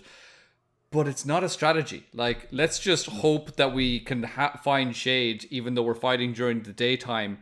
The whole battle, like, they fight through like night and day into night again. So, like I don't know. I can get behind Sauron bellowing smoke out from Mordor to cover like his troops' path, but I don't know if I can get behind. We're going to fire a few smoldering rocks, and that we're going to block out the sun. I think this is just from what the showrunners have decided. Like, it's a repercussion of some of the actions that they've taken, and like in the book, it should be Sauron attacking Eregion, and he shouldn't be inside it. So if it was Sauron instead of Adar there, then it would be a lot cooler to think like, well, maybe he's using a bit of soft magic to cloud the sun for the orcs, and I would have believed that a whole lot more. I'm really struggling with the sequence of things here. They have this big epic charge, and like we said, for me, this is the greatest fake out in the series so far, where they're giving us, they have all the tools at their disposal. They're giving us everything that we want. We're like, come on, here we go. I'm getting ready for this like massive charge. I loved all the orcs, and they're like taunting while they're not scared of this huge army, these beautiful white horses, like thousands of horses just charging towards them. The orcs are there doing their best to like put on their menacing faces. And I loved everything about that. And I was just like getting ready. I was like, here we go. Suddenly they stop short and we don't get any of the payoff. And then all of a sudden there's just two elves on their own inside Adar's camp, which is like a good walk away. And then we have that whole scene that we spoke about before. But then for me, one of the worst things is we come back and we've missed the start. Everyone's just fighting. And I was like, wait a minute. Do we not like reset and charge again? And I was like, what's going on? Suddenly just there's orcs and elves all over the place. And it was weird. Imagine just Elrond any was leaving. movie. Oh, sorry. Yeah, but continue. But no, but I was going to say any movie that you've seen where there's a big battle sequence, like Jaron pointed out, there's a clear, okay, this is the start, and like now go. You know? And I mean, I don't know, it felt so weird. Like it was weird. As Elrond was leaving, I just thought that was strange. Adar says like, we'll meet on the battlefield with her head on a spike, and then he's like, okay, cool, and then he's leaving, and as he's leaving, he's being followed by orcs, and I was kind of like, why are they following him? He's in the camp. Do they want to kill him? Like he's just meeting with Adar, and then he's leaving, and then like he's strolling away, and then suddenly there's people killing each other around. And I'm like, what's happening? What's the rules of war around? Yeah. Like at what point, at what meter outside of the camp can those orcs that are following him be like, now let's get him? You know, the camp is dead. Like, you see, the camp is dead, that's so what you can't fight in the camp. It's a safe space, guys. Yeah, exactly.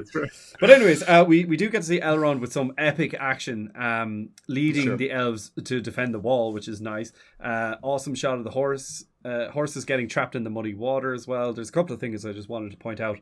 The orc kills Elrond's horse, and then for some reason Elrond thinks it's a good idea to send a catapult towards the city that I'm defending. What was that about? That was a little bit odd, but guys, it Jaron, looked cool again.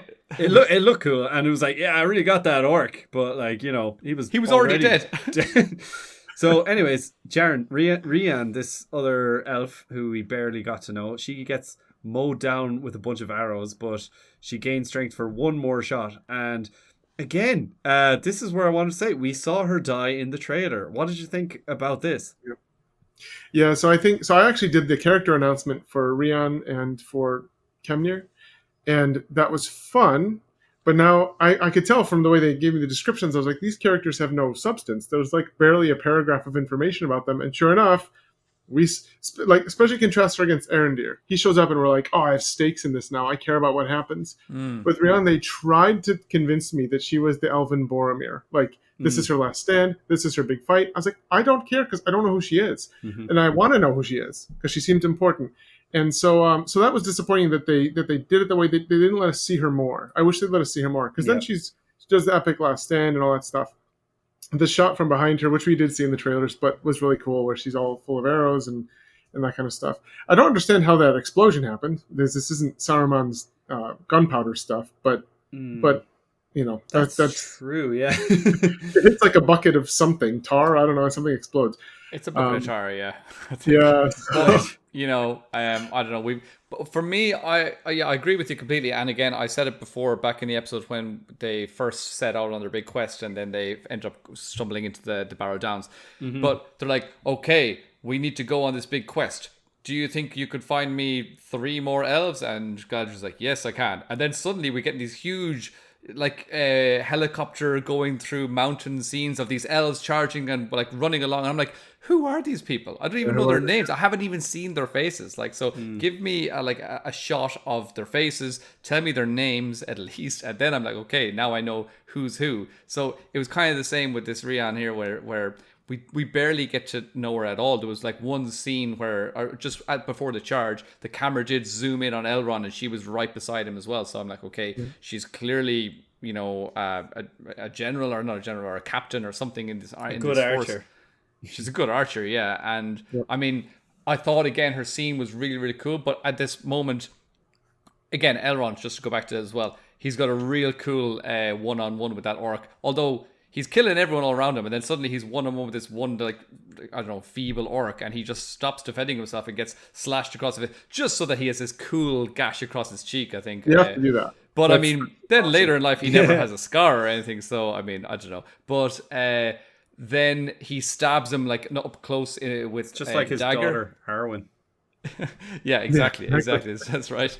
But he stabs him, and I learned a new word in Sindar, which was how to say die. And he says, Cuando. And I was like, oh, that's like the song, like, tell me when will you be mine? Tell me cuando. I was like, tell me die, die, die. Is that what that song is about?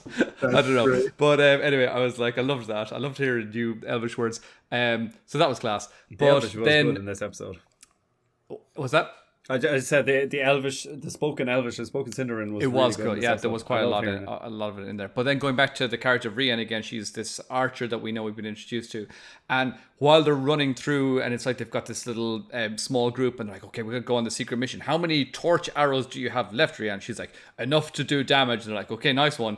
And then suddenly there's like I don't know, a simultaneous coordinated attack on this one elf, all arrows from all sides. It's like orcs just standing 100 meters away in all directions, and they're like, now get her, like, you know. So that was really weird. She gets attacked. She gets about 5 arrows into her immediately, and then I will give you again, I'll grant you, it looks amazing visually. I think that's one of their main downfalls here. They're like, okay, let's get things that look class, but maybe they don't really fit into the story. So she gets shot with these arrows. She pulls one of the arrows that she's been shot with out of her back and uses that. She sets this arrow alight and it catches fire. So obviously what they've said before, how many torch arrows do you have left that are these specific arrows?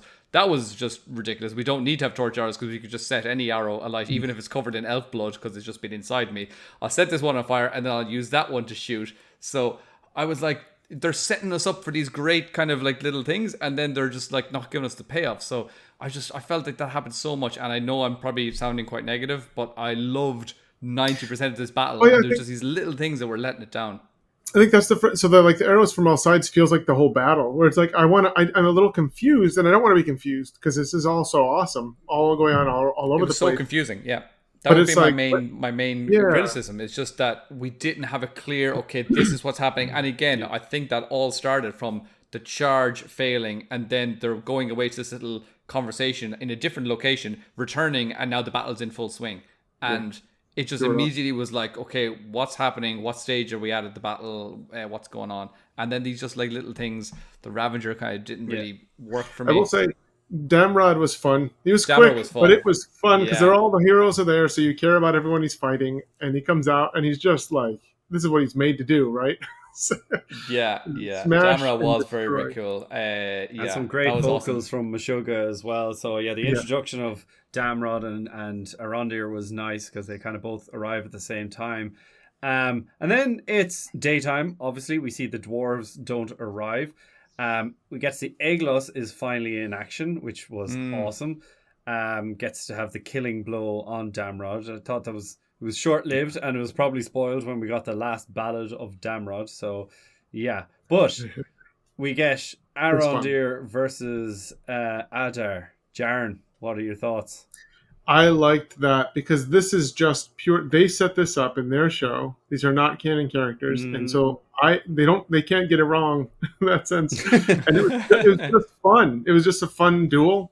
Arondir ends up stabbed on the ground, right? He's stabbed.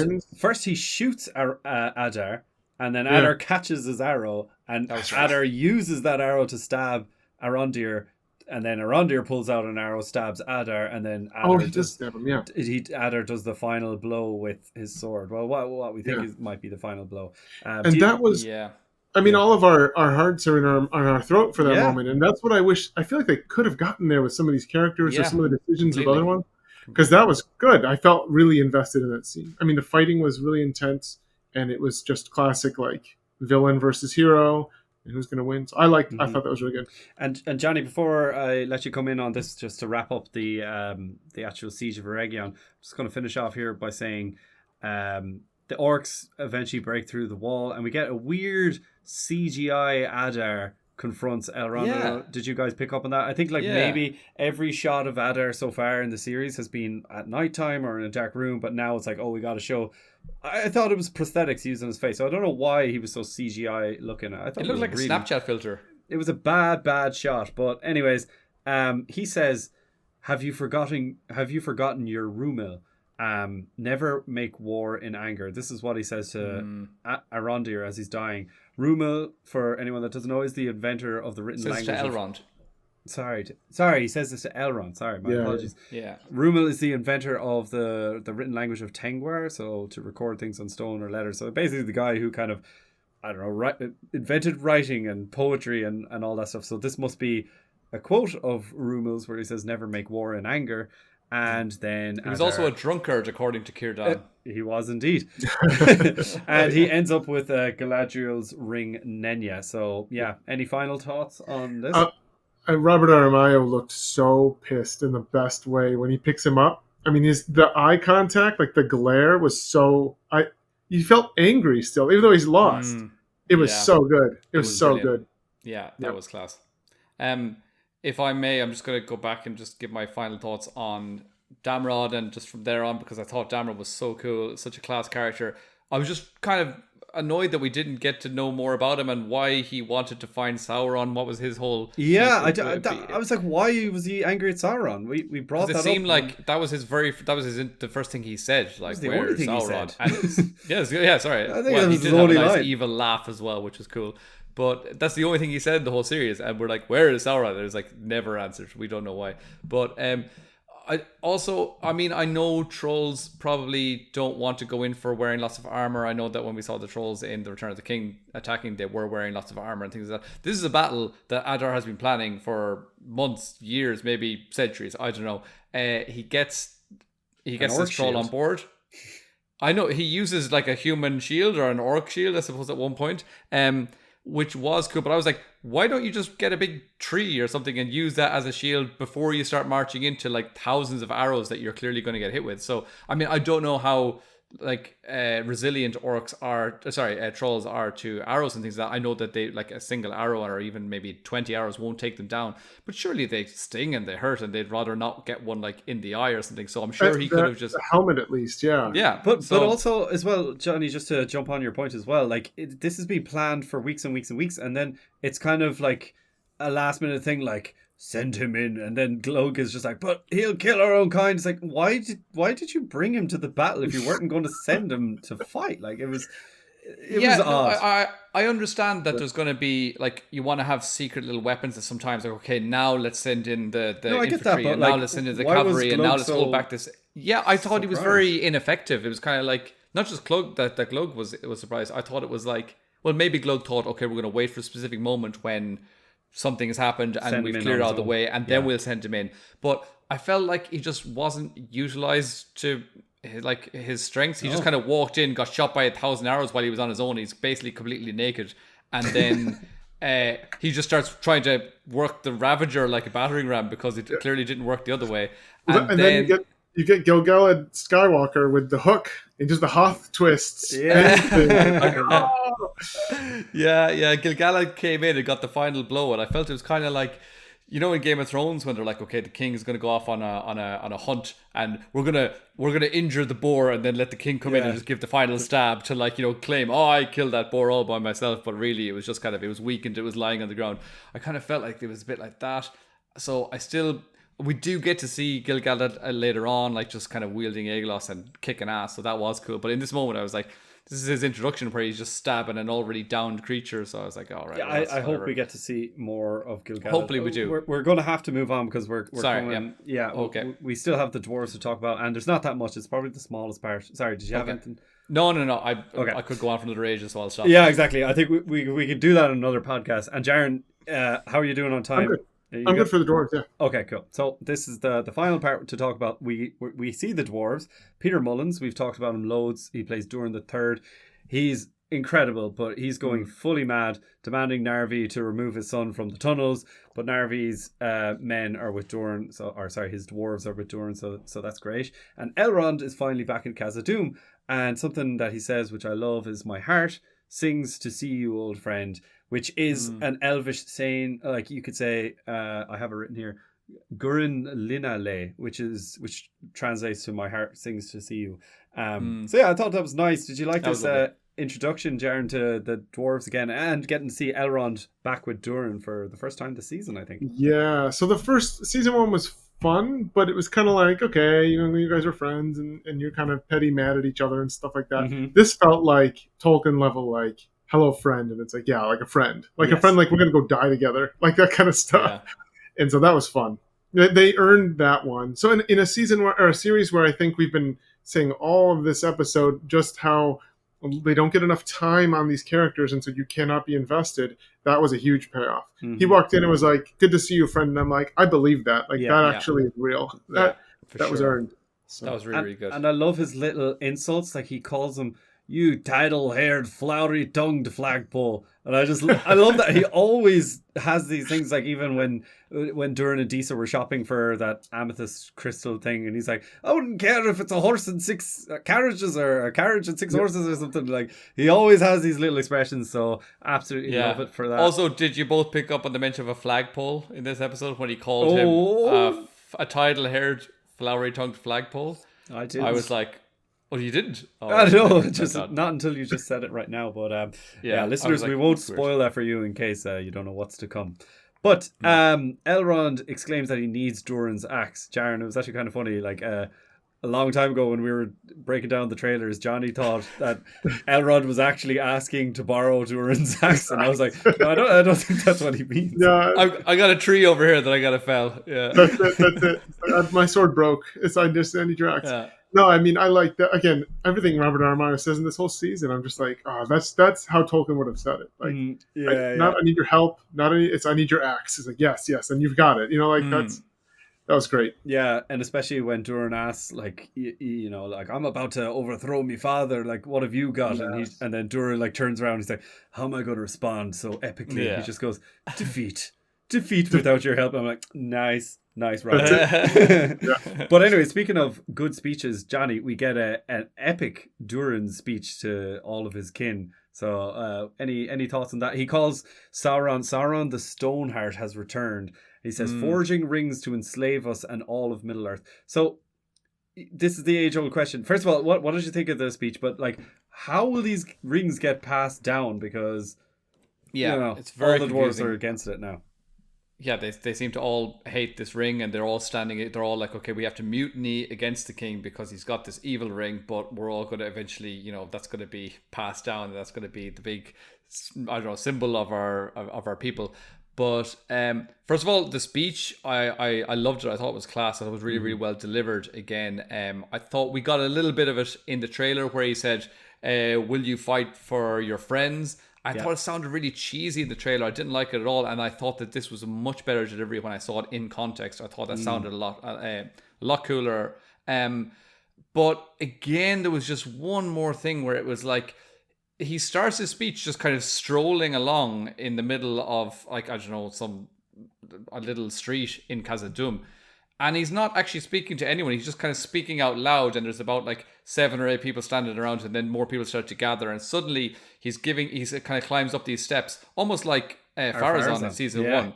And he kind of climbs up these steps and continues his speech. Maybe this is the technique that the writers are going for. This is how a natural speech occurs. You're just having a bit of a chat, and then you halfway through, you're like, this is going pretty well. I'm going to get to an elevated position. And then you like stand up and you start speaking. And then suddenly he's speaking to like maybe 50 people. And then he comes to like, they all start doing like, Khazad-dûm. And then he looks over, he's like, oh my God, it's like 5,000 people over there shouting Khazad-dûm. Have they been listening this whole time? And if so, how have they heard me? I don't have a microphone. So again, it was just like, can we just have like when his father, King Durin, gave that speech back at earlier on when they finally struck through the holes in the wall and they found light. That was an epic speech, and it's like he's in a position where he's speaking out to the whole mountain. Everyone's there in attendance listening to his speech. I'm like, that's how you deliver a speech, and that's how you set it up. These we're just going to have a natural kind of walking conversation, and it's going to build this giant speech where everyone's going to be like, yes, I'm in on it. Half of those people would have just been like 3/4 of the way through the speech, like, what's happening? Oh, he's speaking. Oh, right, So blessed are the cheesemakers. Yeah, he also shouts Baruch Khazad, which translates to axes of the dwarves. It's a battle cry. That's the Gimli, Baruch Khazad Aimenu, right? Which is the dwarves are with you. Battle axes of the dwarves. the dwarves are with you, or the dwarves are coming, or I something believe like he that. said Ishkakui. I do. No, he didn't say that. That is, yeah, that part was fun. I also liked, so in the I might be wrong. I'm going to just say this because I think I'm remembering correctly, but in the trailers he ends with let's fight for this, fight for our friends. Yeah. And one of my beefs with the show is that they are obsessed with the friendship angle. Like, friendship is the thing that drives all things in life. And it's like, that friendship is important. I think that the friendships between a couple of these characters are really great. Like But not the whole of Khazad-dûm, yeah. They don't But care. yeah, it's like, we're going to fight for our friends. So when he does the actual speech, I'm pretty sure that's not the last thing he says. No, he says fight for our friends, and then he goes on to fight for Khazad-dûm, which is why that's the main reason for me that it felt better in context. Yeah. Exactly, because he could have just said, instead of fight for our friends, fight for my friend. It was basically what he's really saying to this army of dwarves, like, hey, everyone, my friend that you don't really know. Yep. He talks a little bit about the relationship of dwarves and elves in this speech, so he's kind of saying, fight for your friends, even though they're probably like, those it's more bastards. just everywhere we go, like the stranger's choosing between friends and his staff, and well, Durin's choosing between his friend and his mad father and stuff. Like, everything's about a friend or something else. And in Lord of the Rings, I mean, the friend things that come to mind are like Gandalf saying, "Tell me, friend," like, and friend is actually a negative in that. So it just seems a little they're getting too much on the friend path. Like, friends are one part of this, but let's also have epic things like fighting for our home, which is where it does go. So I wanted to point that out because that is actually what happens, and that makes the speech much better. Yeah. So. I agree. To wrap up the dwarves, we see Narvi then runs out and convinces Durin to withdraw the armies, as his father is going mad killing dwarves, apparently, and he's going to loose the beast. So I thought this was odd. First of all, Durin the Third is killing people off screen. Like, that seems like a very pivotal change of character. And also, like, we just see legions of dwarven armies about to leave for a battle, and then it's like, I think there's one old crazy nut job in there we gotta bring up. But I don't know, maybe there are some people that are loyal to Durin the Third, and they're just saying Durin is killing these people. So I'm not really sure. Any final thoughts from you guys on this dwarven scene? Yeah, I thought this was all, again, very strange. And so Narvi runs up, he's covered in blood, and he says that Disa said you have to recall your army. Mm-hmm. And I'm like, why should that change Durin's decision? And he doesn't say, hang on, what's going on? He immediately says, what about Elrond? So he goes straight to the potential consequences rather than asking why, or rather than looking for other options, or kind of going, hang on, let's just think about this for a moment. He's just kind of going, but how will that affect you? I don't know. It didn't land again. Have they said that this ring has given Durin the Third like special power? I know that we saw him kind of super punch Durin the Fourth when he tried to take it off him, but surely 3 or 4 dwarves could just go up and kind of hold it back and say, look, we're very, very sorry, King, we need to take this ring off you, and like hold it back, take the ring off him, and let him just chill out for a while until he like gets through the withdrawals, and he can kind of just come back to his senses. It doesn't seem to make any sense to me why they should stop. Okay, we've all got our army, we're about to charge out, and just what you said there, Dave, I completely agree. I didn't see like, it's kind of, again, there, and then it's like, oh, and he's going to wake the Balrog, and if you leave now, there might be no Khazad-dûm when you return.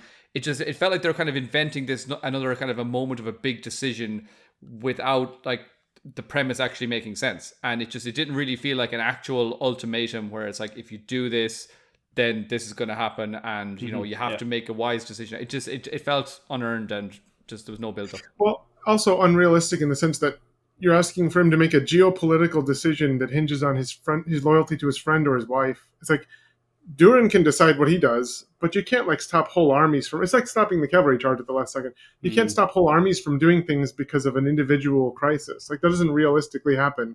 So you could say, hey, you know, peel off 100 of these dwarves. We're going to go stop the king, or I'm going to ignore that and go, and we'll deal with it later. But the idea that it's like we all go or we all stay based on my friendship and my wife saying that something's wrong, that felt a little bit forced. But how Disa would be the one to make this like strategic decision and say, this is what you must do, even though she's not even there, she doesn't deliver the message herself, and it's like, a message passed through Narvi from your wife saying, by the way, all those thousands and thousands of dwarves that you're about to take away, we need all of them to stop your father. It's not her place, but it is her place to say, come help. Like, it would have been a lot more sense to just say, Disa needs your help. Like, the king's gone mad. That would have been you need to go speak to your father.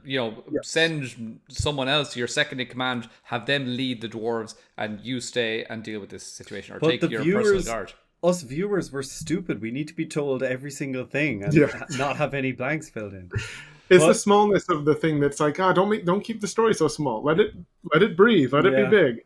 Yeah, I agree. But that basically sums up the entirety of the episode. And before we get into the best and worst, sorry, Jaron, I don't know if I mentioned it to you, but we usually give our best moment of the episode and our worst moment of the episode at the end. But before we do that, I just wanted to give a little list of some of the callbacks that I picked up on, and if you guys have any more to add, then absolutely. And by the way, that little scratch on Elrond's face, I didn't even think of that, but that is similar to Arwen's scratch that she gets in the Fellowship of the Ring. But some more movie callbacks to Peter Jackson's trilogy. We have the elves screaming, "Bring down that machine!" It's similar to like bringing down Grond or the Berserker. We also have Mirdania, who says, "We are." Is it "We are not alone"? And then Mirdania says, "We are alone." And Mirdania says, "Not alone." It's very similar to Peter Jackson's trilogy as well. I have one or two more. Obviously, the rings being cold to touch. Obviously, not even Dragonfire could melt the rings. We get Celebrimbor's speech with the music and the scenes of the slow-mo battle, which Johnny already talked about. Very similar to Sam's speech. Rien obviously gets Boromir's, which is on the nose. Loads of arrows into her. Also, or a spear. Yeah, we didn't mention this, but in the battle, there's a scene where we get to see an orc's arm getting cut off, and then he's at the forefront, and then he splits. He's blocking the camera. Blocking the camera, and Elrond is charging. And what does he shout? He shouts, "Destroy it!" Exactly how he does. I was like, that's not the first time we get to hear Elrond say "destroy it." Yeah, I didn't know, but I got Robert Aramayo. He delivers that line perfectly, so it didn't bother me. But I was like, that is so on the nose. And then finally, the dwarves coming at sunlight. I know they didn't show up, but it's such a typical Lord of the Rings trope to look to the east or look to the north. Why was Elrond so immediate or so like definitive that he was like because everyone that's what I mean. Like it's like Durin had sent him a live location or something, and he was like, "I can see him. He's here. He's coming." And it's like, I was writing about that, and I'm like, they come from the north, and then he looked to the sunrise, and I was like, wait a minute, sunrise in the north. What is going on here? So that was a little bit odd, but it definitely was the Gandalf on the horse and the sun on the hill. Yeah, for sure. It was like, this is the time that they're going to be arriving, so that's what he expected. Also, just to go back to that moment as well for 1 second. Sorry, I know we're running out of time, but it's the middle of the night. Damrod is killed. Everyone's got torches. It looks like it's about 3 a.m. And then while they're standing around, Gil-galad has just arrived. And then they hear the horns. It switches over. We can see Adar's in his camp. They're all holding torches as well. And they're like, "Let's go." And then it switches back over to Gil-galad, and it's daytime. And they have and I was like, the distance as well is also, when we talked about using the orcs as a human shield or an orc shield, Adar and Glug both saw that happening, because there was that happened, and then basically there was another look between the two of them, look, they're killing us. Damrod doesn't care about us. I told you that he was going to cause destruction to our own people. So they saw that happen on the battlefield, and now that distance that they're walking has taken them 7 hours. So what's going on?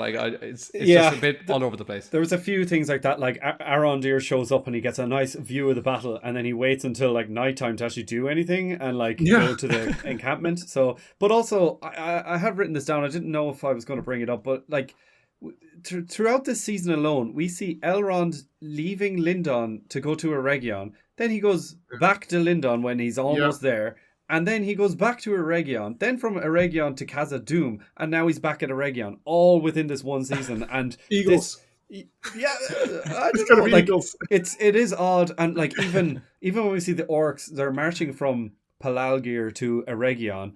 And we also get to see Arondir going from... the orcs come from Mordor to Eregion. Then the Arondir comes from Pelargir to Eregion. That is all. When you look at the map, it's almost the same distance of the entire Lord of the Rings journey of Frodo and Sam leaving the Shire to go to Mordor. Like, it's almost the same, but this all happens in like 2 or 3 episodes. So that's, somebody commented recently on our YouTube saying like, why are you guys so obsessed with the time or like the distances and stuff? I'm like, because that's how it feels real. Like when you don't have that weight of the time and the distance, then you just kind of lose all sense of anything. It feels more theater. That was Tolkien obsessed with the distances, so I think that's pretty okay. Yeah. It doesn't have to be the deal breaker, but it does kind of rankle. Like it makes it hard to get everything to fit better when you're kind of jumping around like that. Anyways, guys, really quickly, best and worst moments. I know we're rushing here at the end, but Jaron, what were your best and worst moments of the episode? Yeah, so I was thinking, I gotta go with the cavalry charge was the worst. The ending, it almost was the best, and then it became the worst. All in a quick second there. That was just so. The fact that they didn't give it to us later either just felt like they didn't subvert expectations; they destroyed expectations. So that was frustrating. That said, every time Robert Aramayo was in a scene saying something, I loved it.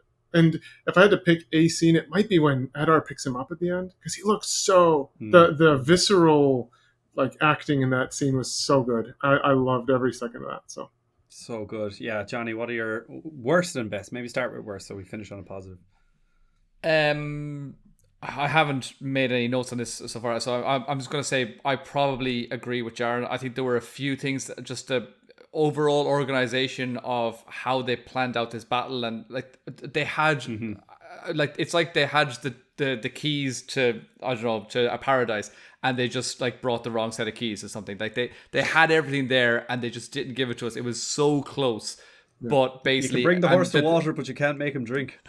That's so true. And speaking of bringing a horse to water, it's the horses. I think that was the main thing for me that really kind of, that would be your capital letters moment there, where they had that cavalry charge and it looked like we're gonna get this epic, amazing thing that we'd speak about for years to come, but we just were denied it because it was a silly like, oh whoop, we got Galadriel. So yeah, I would agree with Jaron on that one. And the best moment, I'm probably not going to give it to a moment. I'm going to give it to the actual just the production and the visuals and the filmography of this, because I thought it was just absolutely stunning and it was incredible. And I especially love the opening sequence where we get to see Celebrimbor living in his illusion, and I love that as well. Yeah, that's good. Wow, that's great. Yeah, I liked your best moment, but I have to say I'm shocked that neither one of you said the kiss, because I honestly thought that would be it's going to be the most talked about. Removed it from my mind. Yeah, the kiss was more, I don't want to remember it. I know. What could have been with the charge was what I think made it my... Yeah. Okay, I will put that as my worst moment, because I actually am starting to feel like I'm starting to feel the lack of respect for Tolkien's lore in some ways, where I just don't know what it added. I don't know why they put it in. And if it was put in just to piss people off that already don't like the show, then it's definitely working from some of the reactions that we saw on Twitter. I'm not going to get too much into it, because I like to speak positively about the show. I like to speak positively about everything. I like to see the good and the bad. But I'm just going to move past that one from now. For now. But the best thing, I love Elrond in this episode, and if he's dead, I'm not sure if he is. I know, Jaron, you've seen the last episode, but I was shocked when that happened. I was it really gut wrenched me, and I was just like, this character, I've grown to love him so much, and we're not actually getting enough of him in this season. Yeah. But yeah, I think we're going to have to wrap up there, guys, because we're coming to the end. It's been really, really fun. So first of all, flown by. Yeah, I know. We could talk for another 2 or 3 hours, but Jaron, thank you so much for coming on. We really appreciated it. So any last words to the listeners, where to find you again? Just, we'll put all your links below, but Looper and SlashFilm are really where I'm constantly focusing my Tolkien attention, and we'll be shifting soon to War of the Rohirrim. We're trying to pick up stuff that I actually I'm excited about all the new stuff coming out with Peter Jackson stuff, because that opens the door for interviews with some classic actors. So I'm hoping to get some of those lined up. So yeah, but those are the 2 main spots, and I will say definitely tune in for that finale. I mean, there's a lot of stuff going on. So. Awesome. Yeah, we'll be back next week, guys, to talk about the finale. But yes, please, if you haven't already, subscribe to us on YouTube. But if you're just listening to this, leave a review if you're on Apple podcast, or if you're listening on Spotify, you can drop us a comment, let us know what you thought, and also you can give us a 5-star rating there. But yes, please also give us your best and worst moment of the episode. Just comment it below. But Jaron, thank you so much again. We'll put all your links in the description below. And until next time, guys, Namarie. See you later, guys.